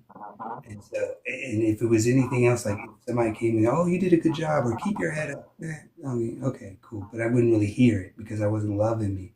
I wasn't holding me. My love language is touch. And so I would hold me and just not let go. And to the point it would get awkward, it would get weird, and then we get beyond that and just be there until tears just start dropping. I know it would because that's all I was looking for back then. It was somebody to hold me through the crazy. I didn't even know I needed rescuing because I didn't know what life was back then. I just knew I was uncomfortable in my skin and I needed somebody there. yeah, I'd hold them. mm, I love that That's it. I don't. There's no advice there. because like that's I agree. You know what I mean? Children need that, you know. So yeah, Yeah. If I were to go to my younger self, I'm going to somebody who is already has his lungs full of water, already drowning. yeah, There's no words for that yeah, kid. There's mm, just getting it into him, getting love into him by any means necessary. You know? yeah, yeah. Love that. What legacy are you building for your family, community, collective? What do you want to be remembered as or remembered by? What's your legacy? What do I want to be remembered by?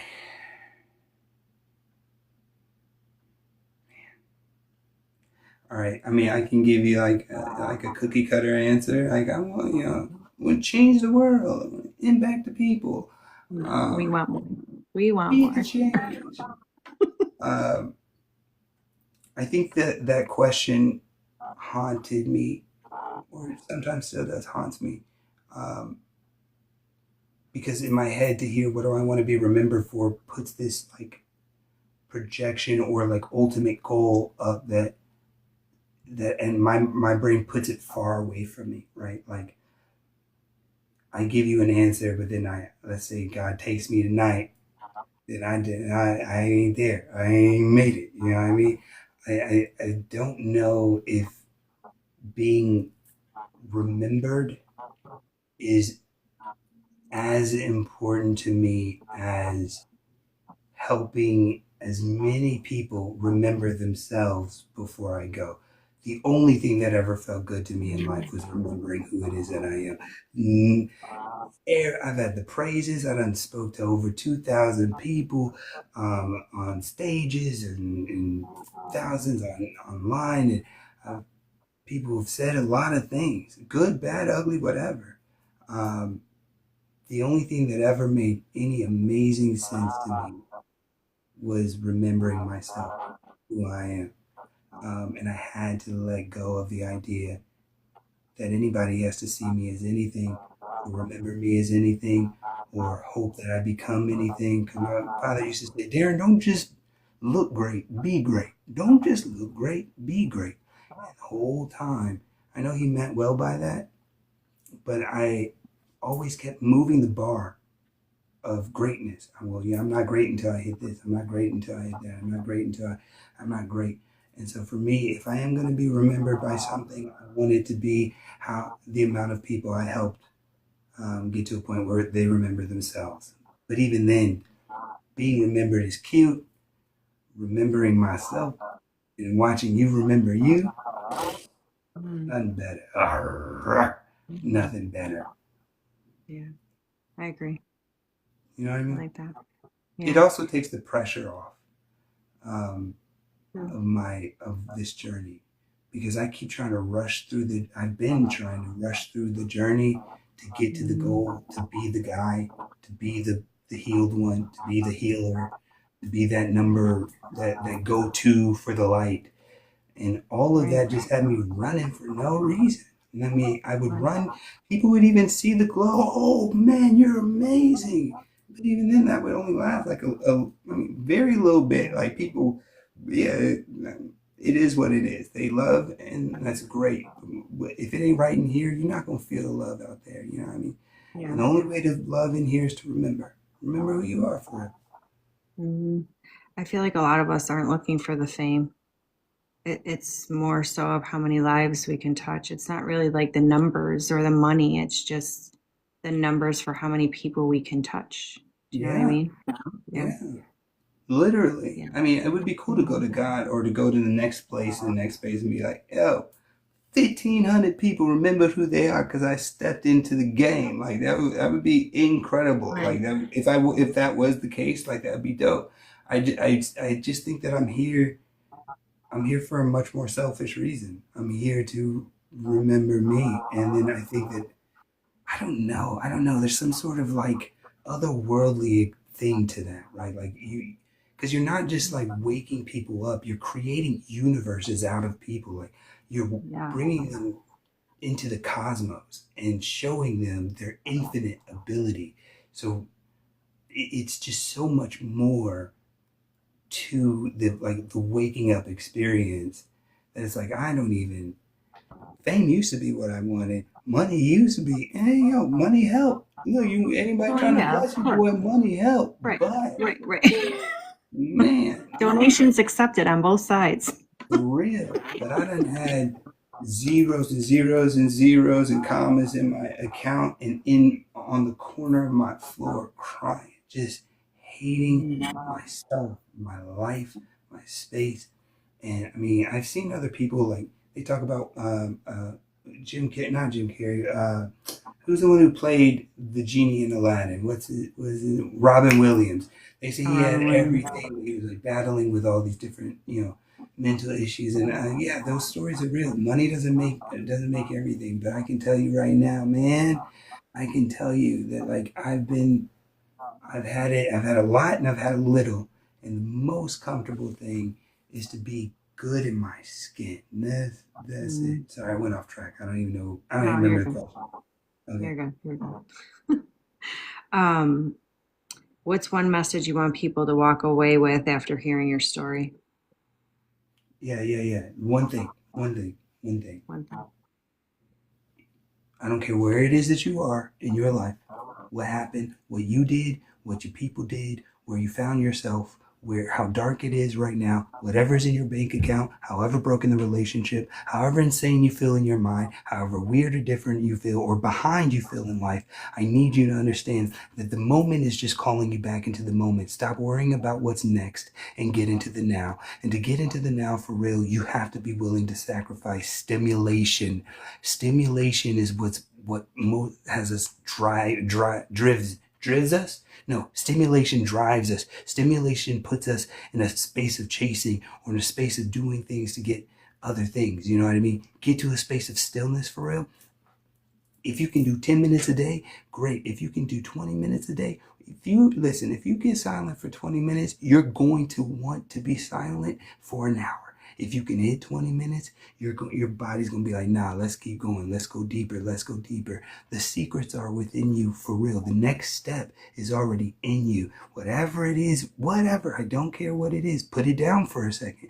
The reason why you're panicking, trying to figure it all out, is because you keep mowing over the same thoughts and the same lacks. You keep looking at your hand and what you owe. You keep looking at your heart and who broke it. You keep looking at all that trauma. And what I'm saying is let it go. Yeah, it's there. I see it. I get it. But let it go for 10 minutes and make it a muscle, a habit, because you are not trying to change the world around you. You are changing the world within you, and the world around you has no choice but to change. It is an inner work. Don't change the problem. Change your nervous system. Don't fix the issue. Fix your nervous system. That's the goal. That's the thing. Look it up. Do studies. There's all kind of nervous system resets that you can do. Meditations, quick ones, breath work that you can do, fasting that you can do. Try it. I don't care. I don't care if you like it or not. You feel which one you're called to. Use whatever clair you got. Use that. Go into it. I'm telling you, the world has no choice but to bend and fold in the manner in which you treat yourself. Love that. Um, are you good to go for a little bit longer? Do a little rapid fire? I'm chilling. I'm vibing. I'm here with All you. right. All right, my guy. All right. One word that describes the season you're in right now. Okay, revelation. Okay. Yeah. I mean, it's rapid fire, so I won't Yeah. No, do you want, over. I mean, go ahead. Do we, it doesn't have Yeah. to be Okay. Okay. Bet. just, Revelation. Really, I'm seeing reveal. For me, it's just I'm literally watching things show up and show out. I'm watching God reveal Himself in major ways that I can't even really explain right now. That's why it's a revelation. I'm not even in a position to be able to explain like specifically. All I can say is that this season is me looking up and being in awe, and then being completely terrified, and then being in awe all over again. You know what I mean? I felt that. I felt that. I was gonna say, can you give us an example, but you don't know? Yeah, yeah, yeah. So Because I feel like God, like people need to know God is real. yeah, yeah. Okay, okay, okay, okay, okay.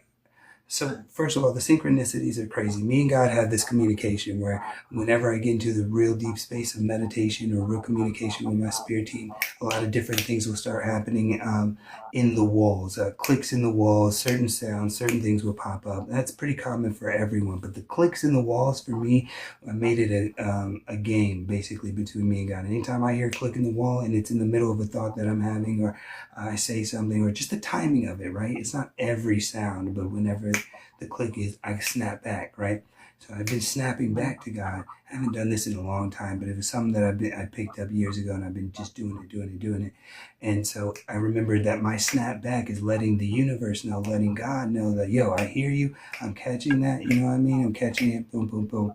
So as I started doing it, it started to happen so much more. I'd say something, I'd make a decision, and it click, but it'd be a pop, man. I'm not talking about no like regular like I'm talking about like pop type, like just like incredible sounds, Loud. right? Right. Yeah. And so I'm like, but then I'm all crazy, like hype about it, and then immediately, I get hit with some sort of battle or something. Like I was saying, somebody came after me, did some sneaky stuff to try to get $1,000 out of my account, and it was looking like it was going their way too, because it was a sales and service deal or whatnot, and they were trying to act like they didn't get the thing, whatever, right? And I was ready. I was ready to hit up 19 different platforms, figure out, hit up ChatGPT and a whole army of AIs that were going to help me figure all this out. God said, chill out, watch this, say this, this, and this. God said, say this, this, and this, and don't say nothing else, and get out of there. All right. I said this, and this. And I didn't go back to my account for 2 days, 3 days or so. And then out of nowhere, I hear, okay, time to open. And then click, big pop. I'm like, oh, snap. All right, let's open it up. Yeah, congratulations. The case went in your favor. Anything that we had taken back from or taken from you, we're giving back. We will put a little on top for the issue. Sorry about that. Pop, pop, pop, pop. So now all of a sudden that torment, that terrifying situation became a blessing, but more than anything, it became a synchronicity to the communication I'm having with God. And this is happening every day. But sometimes it's terrifying. Sometimes you get terrible news. Sometimes you get a Goliath walking up on your camp. Sometimes it looks like you ain't gonna make it. But at the end of the day, staying chill, listening for that, say this, and this, and let it go. I'm telling you, it works wonders. If they're talking on your name, let them talk. If they talking around you, if they're planning and scheming, if they're pulling at you, if they're trying to, let them. Before you do anything, before you even go asking for another human's aid, stop for 5 minutes. 5 minutes before you go asking for any help outside of yourself. Stop for 5 minutes, maybe even 5 seconds, and just be like, well, I don't know what you call God. I call God God, right? I call it Daddy. Wait, big Daddy. What's up? What do I do here? First, this is not with every decision. I don't always, man, I'm not perfect, but I'm telling you, every time I do it, there's a new vibe that shows up to the problem. There's a new spirit that shows up. I give permission to something greater than all of us sitting here right now, gets in that mug, changes it up for me, and all is well. And that's an example, and that one just happened today, last night. Last night I opened up my account after 2 days. He said, don't open it until I say. So I let it go, however. Boom. And then I looked at the date, and it was yesterday's date that the notification was there. So that message of everything being closed came 2 days later, like in that same hour type vibes. I know God is real, and I don't care about the religious element. I don't care what anybody else believes. I don't care about the whole scientific breakdown of whether or not Jesus was a human or not a human. They didn't have the letter J back then, so it couldn't have been Jesus. It couldn't have been. Y'all could argue all day long. I was in a closet literally and had nothing, and God, the God that I serve, pulled me out, literally dropping snaps and clicks and cracks into this universe to show me I can chill and watch it happen. So I'm telling you, before you go to anybody else, if you're out there listening, you're struggling, you don't know what to do, it's okay to not know. Pause for a second, ask, and then move. You ain't got an answer? Don't move. You still ain't got an answer? Don't move. That means it's still cooking. Let them cook. Let God cook. Let the universe cook. You're gonna be okay. Oh, I ain't got the time. I ain't got the time. Time ain't real. You're not going to run out of time. Because even if the worst of the worst happens, that worst of the worst can easily be flipped to the best thing to ever happen in your life. You have no idea how things can operate in your life for you. All things work together for the good of those who love God. And you sitting here running away from every bad thing, from every scary thing? No, run head first to it. Why? Because you serve something greater. I'm getting excited. Sorry. But amen. For real. Be still. Don't ask nobody but God first. And then you might feel an urge to, or like the release to go and ask for some help. Because some of you just don't like to ask for help. Some of you got a little pride problem, don't want to ask nobody for help. And maybe that's what God tells you to do at that point. You need to go ask so-and-so. You need to get into that humility state and get into that space where you can see that you can ask and call forth angels and call forth miracles in your life coming from your mouth, from your reach. Yes. I feel like too that sometimes people expect it to happen faster than it does, and that makes them not believe because they want it on their time. And it like I've heard that, like I pray, I do this, I do that, and it's still not happening. It's still not happening. Right? Do you get that too? Oh, definitely. The idea of an unheard prayer is the most frustrating, experience. Like, to be praying and to expect God, especially when you I done paid my tithes, I done gave to the homeless. Especially if I just gave a couple dollars to somebody who's homeless, I know something good coming to me, right? I get all this expectation, and you ask God and you hear nothing. Now all of a sudden you're dealing with doubt or whatever the case is. But I'm telling you, that God is always talking, and just because it's not right up front doesn't mean that you're being completely denied. Rejection is protection. There is everything will work out. If they're leaving your life, if you're praying for God to change them, listen, if you're praying for God to change them, you're praying on the wrong thing. You can pray for them, but you're not going to pray that God changes anybody but you. When you change you, you will see a changed version of them. This is what I'm trying to tell you. You sitting here shooting and aiming all these great, amazing prayers out to ears that ain't hearing, the spirits that ain't ready, the hearts that have been hardened. But if you can move it all, invert it into your own self, I'm telling you right now, even in the doubt, even when that doubt comes, when you pray and it doesn't work out, like going into that space where it's like, Lord, I'm pissed, or whatever, like I gotta get in my universal space. I don't care what you call it, whatever the language is for you is you. But what I'm telling you is that the longer you stick with it, regardless of the outcome, the stronger the outcome will be as you move forward. It's not the thing about it is we'll wait for an outcome, we don't see the outcome, then we change our perception, we change our wish, we change our desire, we change our feelings, our emotions, our frequency, and it all goes left field. And you thinking it's God up there playing with a string. No, you keep changing your mind. No, nobody can change the waves outside of the waves that are coming from you. Right? So when you shoot those out, that's what you're gonna get back. So if you don't see it right away, don't go into a negative wave. Don't stack on to the down. Don't. You might as well play it like you insane. Play it like it did work out. Pretend to yourself. Lie to yourself. Whatever you got to do, make yourself believe. Be Make Delulu. I say that. Yes. yes, You be have to be insane. Delulu. Yes.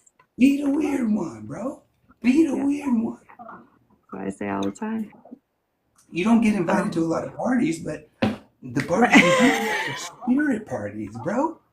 What I got Trust my me, you're not spirit. going to want to go anyways. You're not going to want to go at a certain point. Exactly. Discipline or devotion? Ugh. I mean, honestly, it would be both in my mix. But if I had to Yeah. pick one, the discipline feels like the. I mean, it just depends on the purpose. But dang it, that's a good one. Discipline or devotion? Discipline or devotion? Discipline will create the same result over and over and over because you're able to be consistent. Devotion, however, can withstand anything because there's a loyalty and it's more flexible, but it's also more susceptible to pain and frustration and things of that nature because you're not disciplined. Somebody who's devoted to me could still hurt me based off of their inability to be disciplined. We do that to God all the time. We do that to ourselves all the time. We can be devoted to ourselves, but if we ain't disciplined, then we kind of beating ourselves up. Dang, as much as I hate to say it, if I'm being there's a bang bang to my head, then discipline it is. That's like a cuss word for me, but discipline I think is good. I mean, if you're looking at results, discipline. Yeah. Agreed. Okay. What emotion do men struggle with the most? Vulnerability. I think Okay. yeah, we've learned that our vulnerability is highly seen as weakness, like almost off rip. And the last thing that any masculine wants to be seen as is some weak version of themselves. And so trauma uh, doesn't get healed, emotions don't get explained, and so yeah, I think that's the biggest thing for us. Because honestly, if we could just be open to people who would receive, right? Because some of us don't have a problem being vulnerable. We just don't know who to be vulnerable with. Like we give all of our business to everybody, and a lot of the people will take that and use it as ammo against you. But when you stay tied up with your spirit team and you learn intuition and you recognize what information is going to be valuable and what information will hurt you if you give it out. You just learn how to use discernment. Yeah, agreed. What scares you more, failure or vulnerability?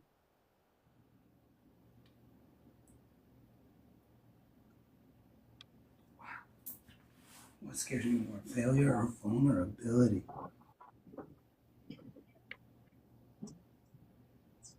Vulnerability, bro. I mean, I've already failed 100 billion times, right? Like, what's another failure? But to ask me to go even further in my vulnerability, I'm shaking in my boots type vibes. You know what I mean? I'm getting a little nervous about that right now. You are. Aw. Do I need to transmute? You good? Right? Might need that Okay. later. Got you. Morning routine or night reflection? Oh, night reflection all day. All day.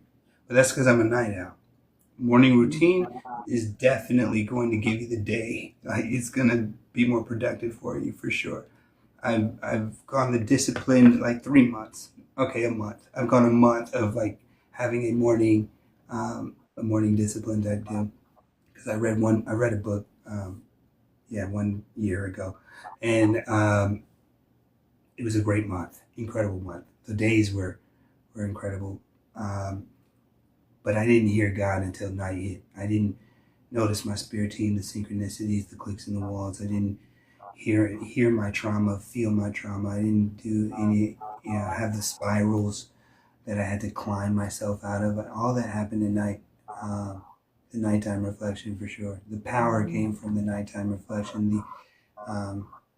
The expression of the nighttime reflection happened with the morning routine. So again, Yeah. both for sure, a balance of both. Um, I was gonna prayer or meditation, but we know you do both. I'm sure, right? You already know. Yeah, I think they're one and the same. To be honest with I you, I think agree. they're. I agree Yeah, too. I say the same thing. Yeah, yeah. same page. Love is in one sentence. Love is kind. But that's just because the scripture's ingrained with me. Love is kind. Love is patient. Love is.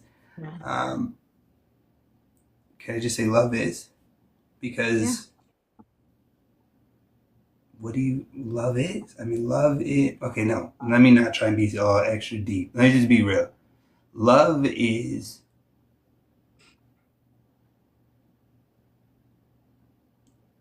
love is choice.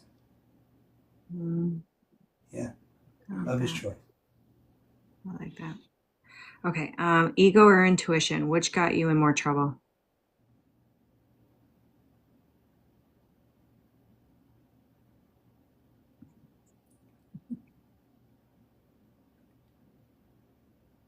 Ego got me into more trouble. Yeah, because I went when I felt ego, I wanted to numb myself to react to whatever ego situation was there. Ego sent me to harming my body, right? Versus intuition. Um, it got me into more like kind of stickier little spaces, but I use intuition like a weapon, and so it's actually pushed me into seeing things the way that they needed to be seen uh, for me to survive that moment. Hmm. Um, what did you have to unlearn to become who you are now? Everything, man, everything that I was taught, I had to unlearn. I had to unlearn what the God of the Bible was. I had to unlearn who I was expected to be. Yeah, I had to unlearn Hmm. who I was trying to be. Yeah, everything about us, right? Everything about you is just crumbles. Yeah, yeah. You know, you can hold on to so Um, many things for years and not know, you know, right. just based off of, you being taught to love yourself only if these things take place. then in your teens you do these things, or your early 20s, and then Right. 20 years go by, and you've been carrying around hatred for yourself since he was 20. Since he was Right. 17. So yeah, Yeah. One lie society tells men. one lie society tells men.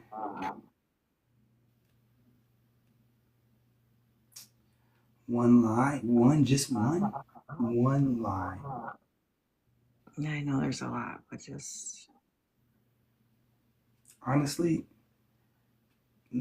the one lie that I think that I contemplate on a lot is this whole concept that, like, because I'm a man, there's a certain level of life that is just supposed to be harder for me. Flat out, it's just, you were born into the negative side of that balance there. That you are a man, so that weight, that trauma that you're supposed to carry and never talk about, that vulnerability you're never supposed to tap into, that energy you're never, all that is supposed to be because you're a man. I think that mm, all of that creates the toxic masculinity that a lot of us be dealing with for sure. yeah. Yes. Yes. What do you protect the most, your heart, your peace, or your image? Now, my peace was my heart after I just destroyed my image. I tried to protect my image, but that was the first thing to go. Then I tried to protect my heart, and that got torn up too. But the one thing I just won't let go of is my peace. The Yeah, world will burn around me before I let my peace go. about that. The strongest lesson you learned in silence. God is real. Yes. Real, like realer than this reality, real. Which means we aren't even here right now. Like, we're here, but we ain't even here right now. For real. I don't even know how to say it the way that I want to say it, but like, we're light and particles, and there's so much, there's just so much esoteric, but also like just nothingness to our bodies and experience, like the spaces in between our cells. There's more of that than the actual cells. Like, we're more nothing than we are anything. And when you get tapped in to everything, right, to God who created everything, he's realer than this. And I say he because I was born into the religious space, but source, the ultimate creator, that made this projection. All of this is a projection. So have fun with it, Mm, man. Even in the mm. crazy time. Um, who are you when no one is watching?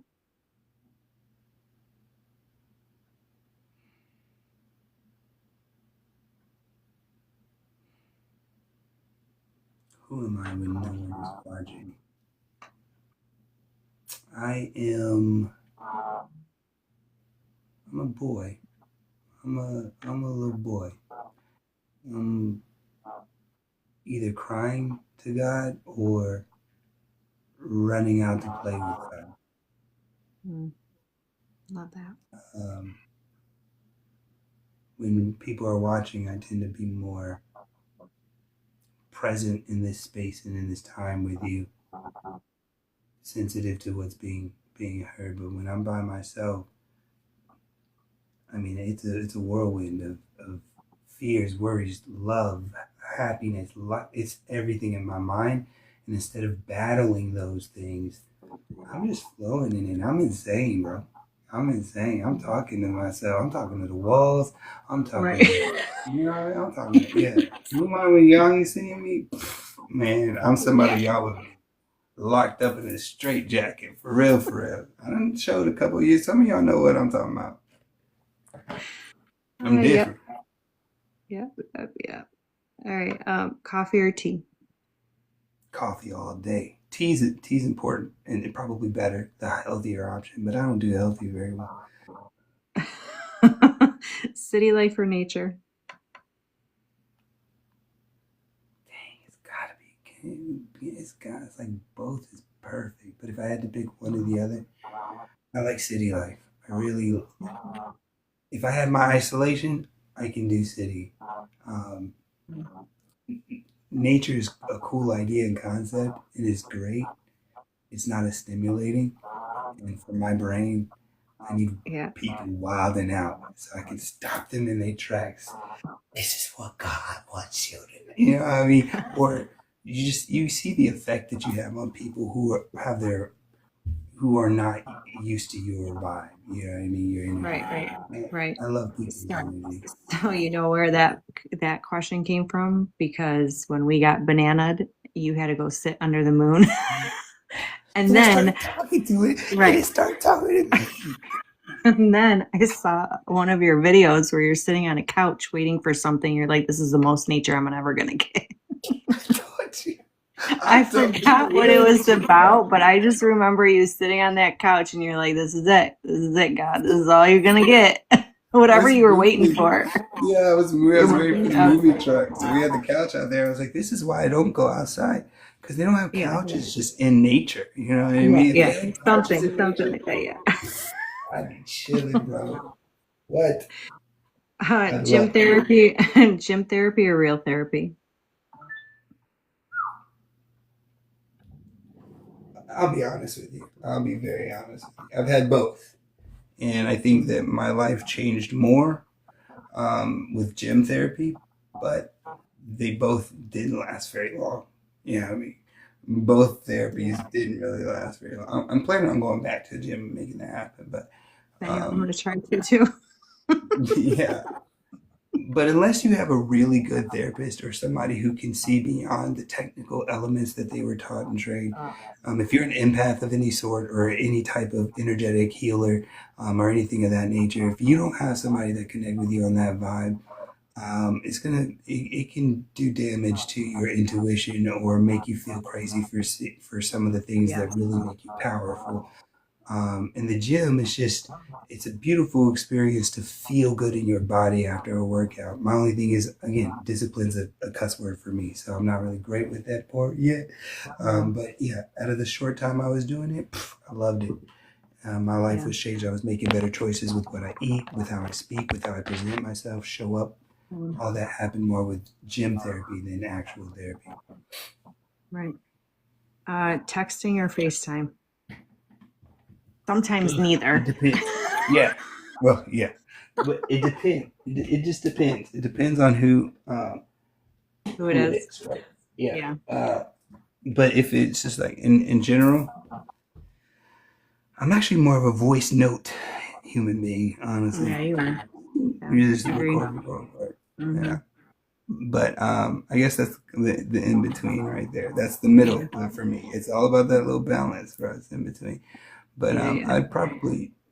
I'd rather FaceTime than text. Yeah, tone is a Yeah. huge part of communication. Yeah.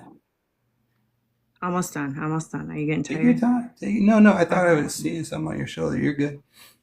Oh, something on my shoulder? Yeah, it looked like a little spider, but it was just the corner of your pillow. My bad. I'm tripping. I'm tripping. I'm tripping. I'm good. I'm with you. I'm with you. My brain's been No, going. because there. Yeah. Wait, listen. There is a spider. There's a spider crawling around. Peyton, my 7-year-old, is like, "There's a spider somewhere, dude." That's why I I'm think like, it's "Wait, more real. spider." It's here. He sees it. Now I'm looking. I was looking for it. God damn. You're better than me. I would have flipped out. I would have jumped. Well, I'm trying to get them out of their fear of these freaking spiders, so we name them. So right now Pete is roaming around somewhere. We don't know where he is. Okay, Pete. Pete, you stay hidden, Pete. I don't need you popping up on me, Pete. Right. Who falls in love first, you or her? Me. Definitely. Who apologizes first? Her. Mm. Slow burn or instant spark? Slow burn, baby. Oh wait, just depending. Sorry, depending on circumstances. Sorry, my mind went. Instant. What was the second one? What was the second one? Instant spark. Yeah, if we're talking like divine union, like instant spark is usually what I'm pulled in Yeah, I into. agree. But if we're talking about like, what's that word? When you're connecting, like real connection with someone, intimacy. We're talking about Mm. like intimacy, slow burn all day. Man, it's juicy in all senses of the term. Like all the like slow burn conversation, slow burn Yeah, touch, slow burn feel, slow burn knowing, slow burn meditation. Slow it down, man. yeah. Yeah, absolutely. Protector or provider?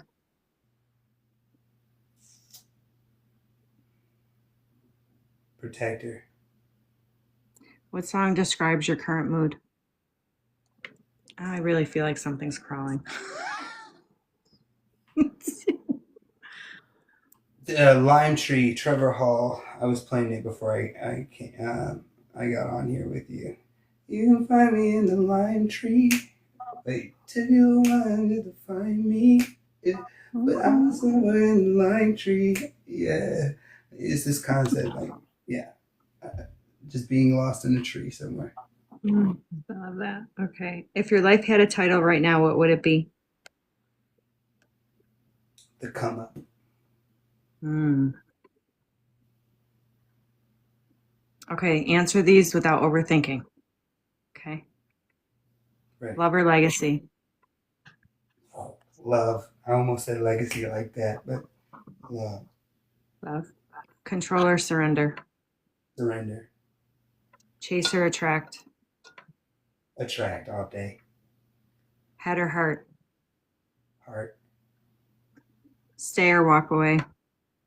stay, Build alone or build together? build alone. I want together, but build alone is seems to be the most productive. Break cycles or repeat comfort? Break cycles. Love it. That's it. How do people get a hold of you?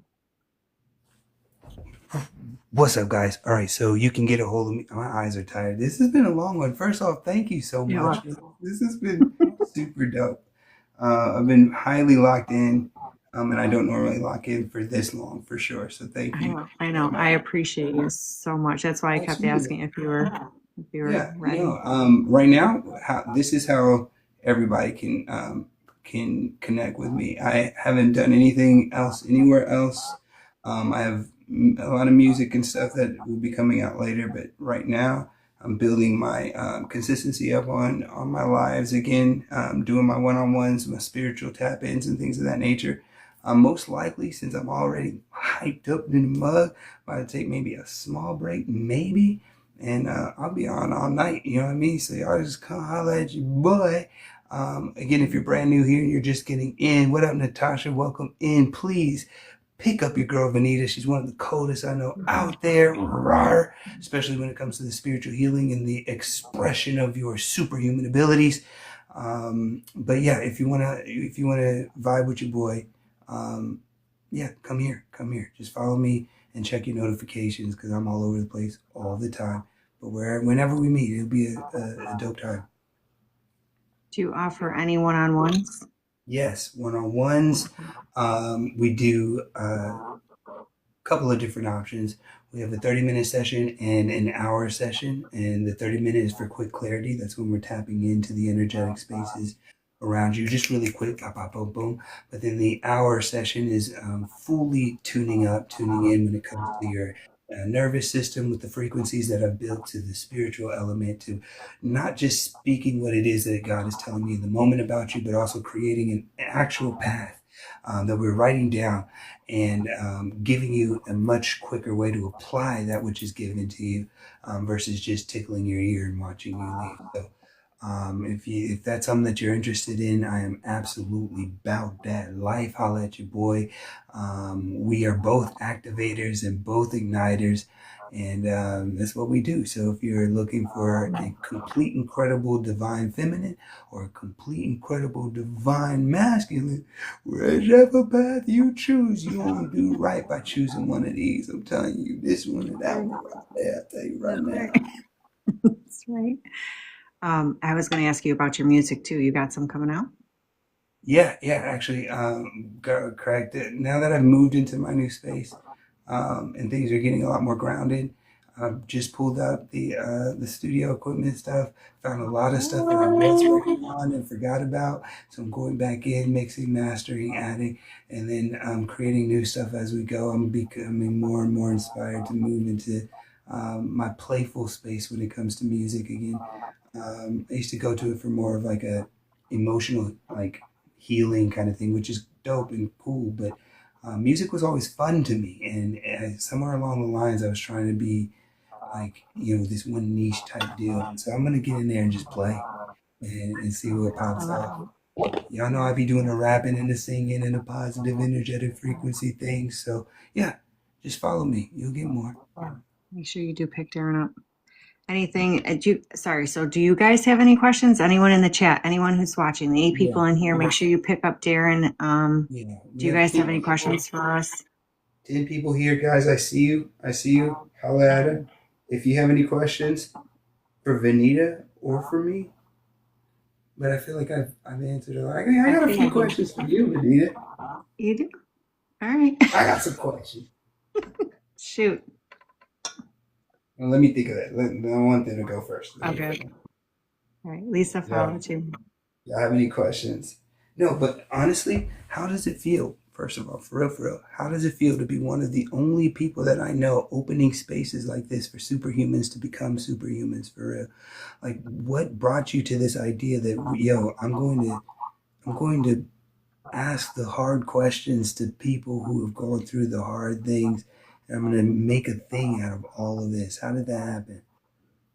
So, you know that March and April were kind of rough for me, right? And then May, I came back to New York by not my choice, but I had to. As soon Mm-hmm. as I touched ground here, so um, back up a little bit. Majority of my community are all newly awakened.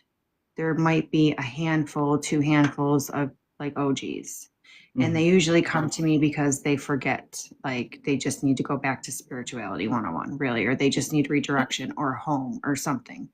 Yeah, yeah, And when I came, when I came back, there was a lot I was dealing with. And I got sick. I went into a flare up medical wise, and I was going through a rebirth and I couldn't show up. So I felt like I couldn't show up for my community. I also feel like spirituality is not black and white, it's open, right? And if you're truly not living in your ego, your mind is open to listen to everybody and be a sponge. You have to be a sponge in this yeah. journey. You have to. There's not no right or wrong. Everybody lives their own journey, right? And there could be things that I've been saying and preaching for this past year that you can say the same thing in different words, and my community or your community will click. It'll just like a light bulb will go off and be like, oh, there it is, right? Right. So my journey is different than yours. Your journey is different than mine. Everybody who's on here is different. So really, I did it because when I was down, my people were hurting. They didn't have really anywhere to go. So I do have big plans. I don't know if I'm going to be live like this all the time. I don't know if I'm going to be available all the time. One, I love spreading the wealth. Like, you know what I mean? Like, I love helping you and giving my people somebody to go to that I trust and that I've watched and that I know that my family is going to be in good hands. If I'm not here and I can't show up for a month, I know that you will be there for them, or that they're in good hands with you or anybody that I bring on. So I think really when I had to take that time off, my people hurt, like my family hurt, and I wasn't there. But I feel like that was also in the plan because I had taught them so much up until that day that I couldn't go live for a while, and they had to sit with themselves. Like I couldn't carry them. Do you know what I mean? Like they had to sit and put and implement everything that I had taught them up until then. You inspired me because I've always wanted to start a podcast. I never knew what I wanted to do with it. But then, we talked about it and I was like, you know what? Maybe if I started, he'll get the little oomph to do it himself too and get going. So I had to have you on as like my second guest. You know what I mean? Because we talked about it so long ago. So yeah, so one, I just wanted to spread the wealth. Two, I wanted to make sure that, also this too, I'm going to be totally vulnerable and honest because that's me. A lot of things when I first started, I've had to cut a lot of people out of my life the past year. And I prayed for clarity. And a lot of them were my subscribers and a lot of them were my followers because they get to a certain point in their journey where I become the enemy. And they question me and they're like, they become the teachers and forget that they're the student. So I'm like, okay, well, I'm going to get some more people up here so you can fucking hear what they have to say and stop questioning my ass. How about that? How about fucking that? Suck on them apples. No, you hear the same fucking thing. Yeah, that's exactly how you gotta do it, though. You can only teach people until they've done, and then they done receiving. Now they're trying to blah blah blah blah blah. It's best to walk away and let them watch you glow. You know what I mean? And just, yeah. So it is what it is. Well, you have done that very thing. I mean, even with when you said that, I inspired you to a point where it was like you thought to yourself, well, if I do it, maybe he'll get a little nudge. That literally bleeds into the next question that I had for you which was, if I were to start doing this, like, would you be cool with it? I would, in the idea of number one, giving you the credit for sparking this idea, having these types of conversations, right? Um, I'm hungry to start my TikTok journey again and really move on to bigger platforms as well in podcasting and all of that. And this is extremely inspirational. I'm not going to do it I don't know what I'm doing. Soon I get weird with people. I need to get prepared. But I do believe that at some point I do want to move in this way. But I wouldn't want you to think that I'm like taking anything from you or biting your swag. You know what I mean? no, I'm not that. I'm not that person. You know that. You know me. Like I literally, we all have a story, and I'm so big on people.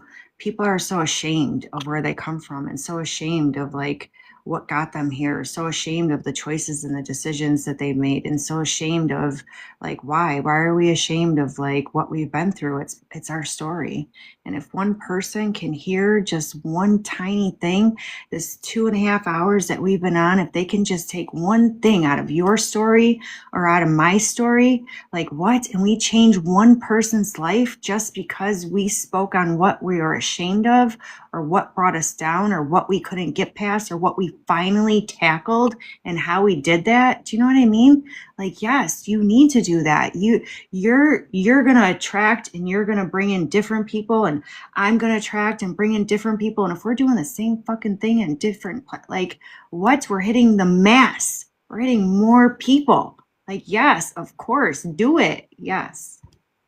All right, amen, amen. Thank you, thank you. That just asking out of respect, and then also just to know I'm gonna be coming to you and figuring out how we can connect these things together at points and times. Yeah. Maybe conferences, maybe just massive collections of people. You know what I'm saying? I'm in a space where I'm back on focusing on the important things. For the last couple of months, it's been survival. It has been like survival. I know. I'm still there. I'm still there, but you know what? I show up every day because I want people to see that the struggle is real. I'm struggling. The struggle is real. Life is not perfect. I live in a 600 square foot, 1-bedroom apartment with my mother and my girls.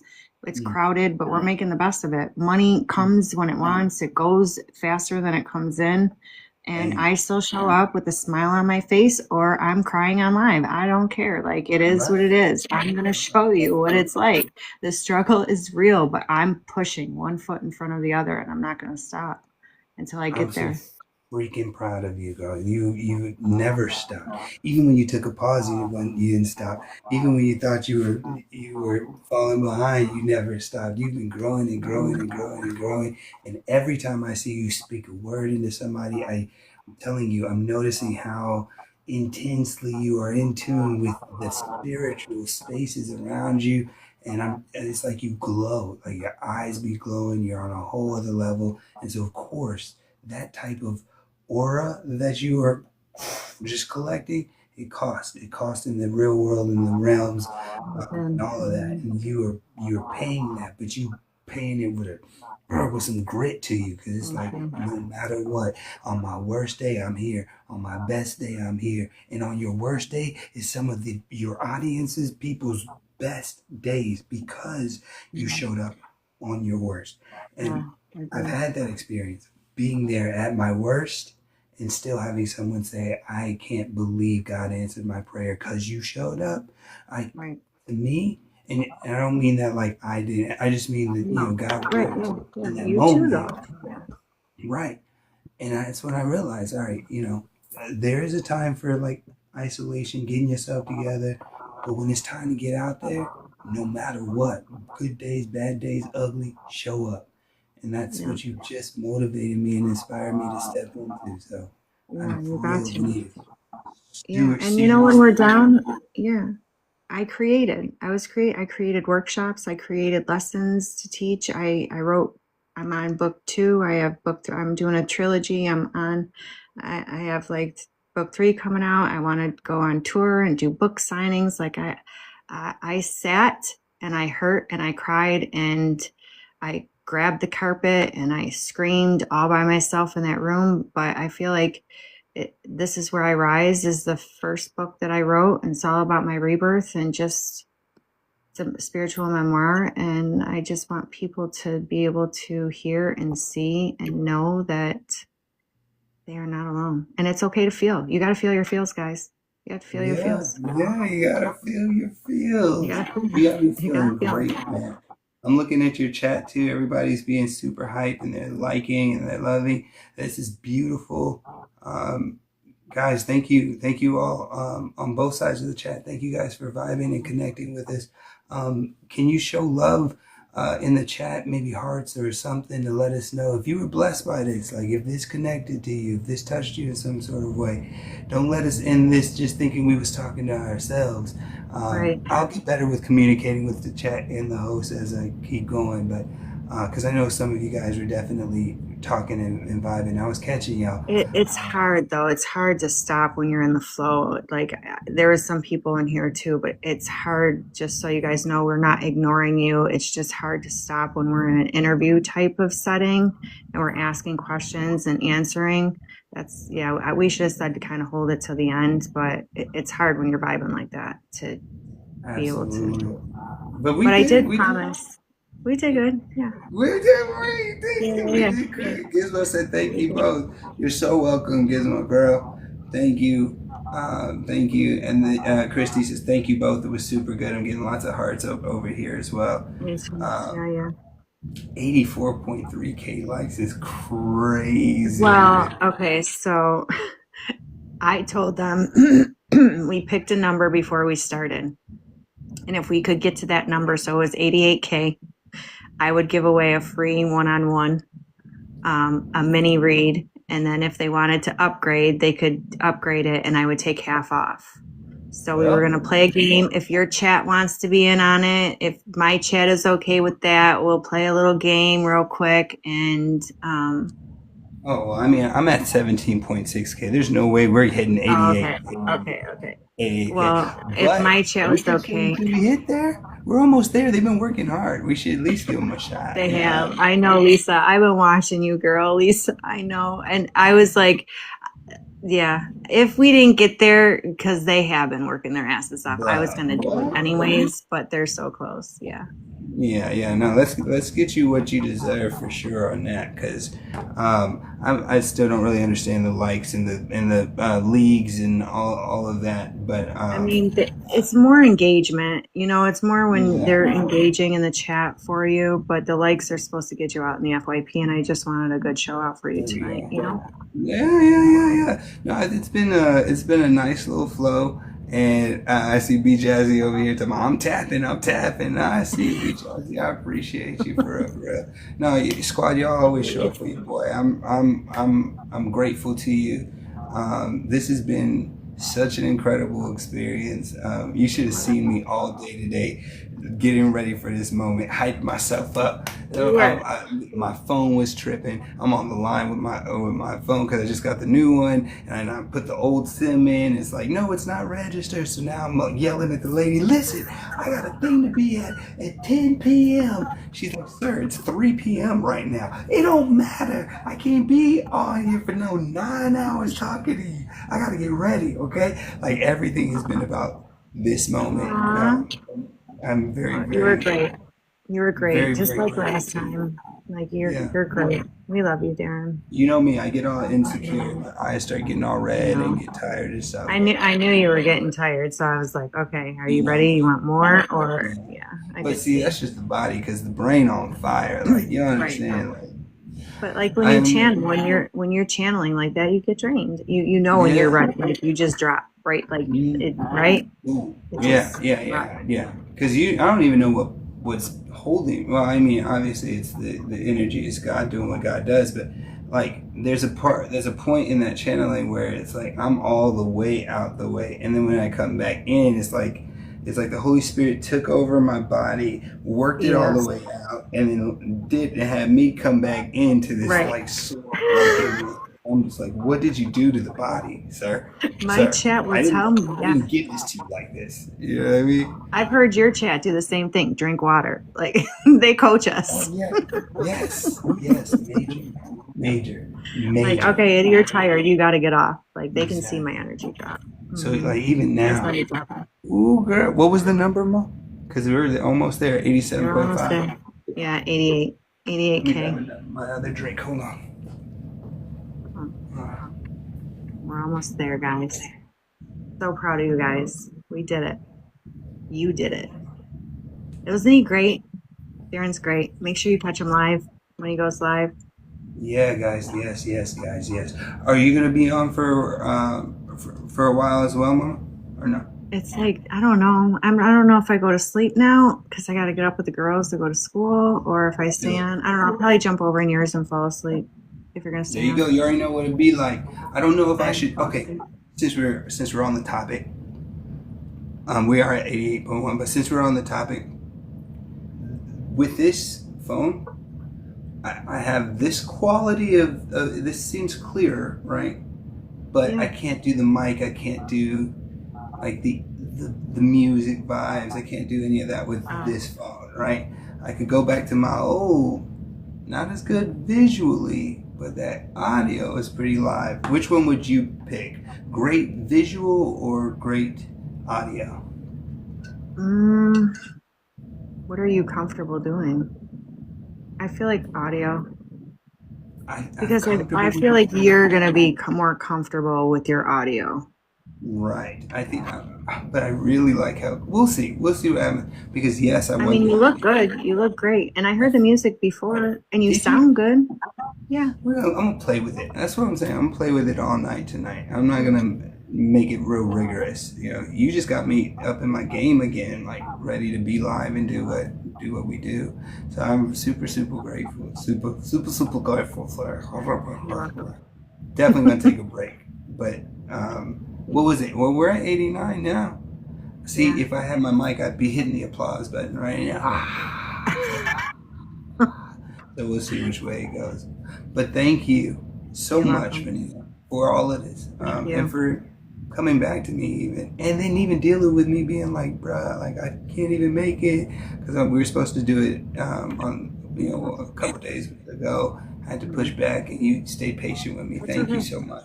Because I already know. I'm not. Yeah. I go through it. When you go through the motions and you go through you understand. You have a different type of understanding, Amen. Amen. right? You're I welcome. believe you, Thank and you. you have shown nothing but love every time. So yeah, if I'm not like still live right now, I'm gonna hit you up and say thank you and I love you and all that. Oh After yeah, this, I love either you. way it goes. Okay, we're gonna stay connected. Yeah, Did you want to absolutely. let my people know where they can find you? I'm here all the time. You can message me here. My link tree in my bio. I have a website, so if you ever want to like book anything, message me, or you can book right there. But yeah, just we're a vibe. So, and I can't say my community is amazing. Like we really are a vibe. So just come hang out. They really, You know, we play they really are. games. I give away stuff during my lives. So come hang out. If Darin's not on, you're more than welcome. Even if I am on, switch between the two and let me know she on. We do more of this. I mean, if you're down, I would love to just I'm so be. down. Okay, okay, Yeah, because we vibe. Yeah, I'm so down. this is a vibe. Like this is a vibe. Like we're doing Appreciate it. great. You know what I mean? I agree. And All this right, is my sweet. only account. There's many accounts out there, and I won't message you first, obviously. So, Okay. scammers. Yeah. Again, go pick her up, guys. Pick her up. Can I can I just pray for you real quick? Yeah, for sure. Thank you. I love Father you. God, thank you. Thank you for all this. Thank you for this moment. Thank you for the love, the light that was shown here. Thank you for the in between words and vibes and frequencies that went in and helped who you know it helped. Lord God, I ask that you give Vanita a double portion of strength, rest, and peace. You know what she holds on her shoulders and what she holds in her heart. Flow through her, flow with her.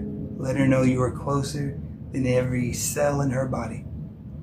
We love you and we thank you for the miracles that are taking place within us, that are being reflected without us. We love you in Jesus' name. Amen. Thank you. I love you, We love V. you. I love you, I love Queen you so V. much.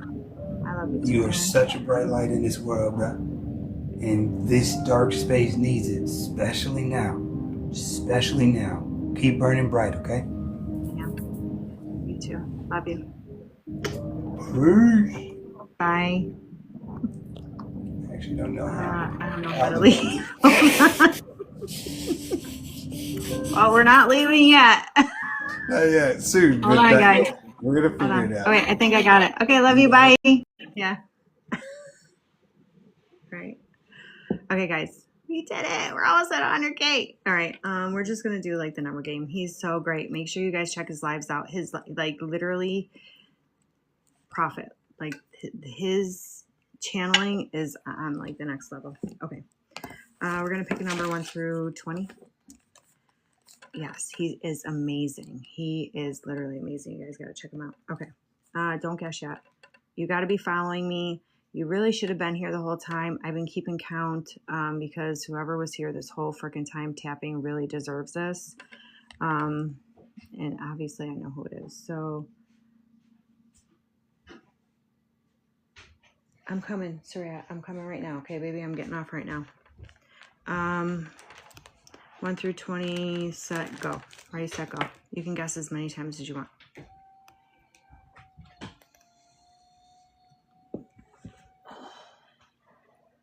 Keep going.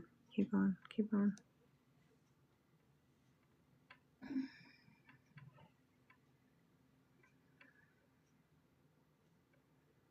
Tabby. Keep going. I think, wait, did I pick a number? The right? Yeah, I did. Keep going. I don't think anyone got it yet.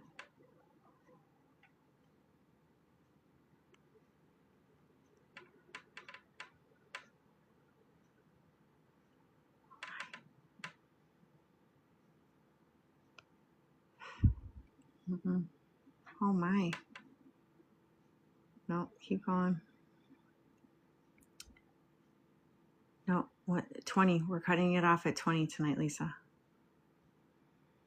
I don't think anyone got it.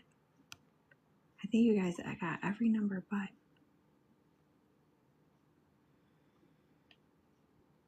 know.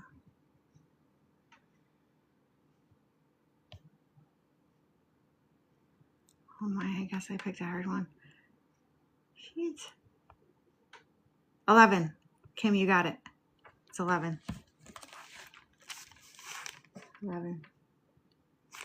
Kim got it. Let's go, Kim.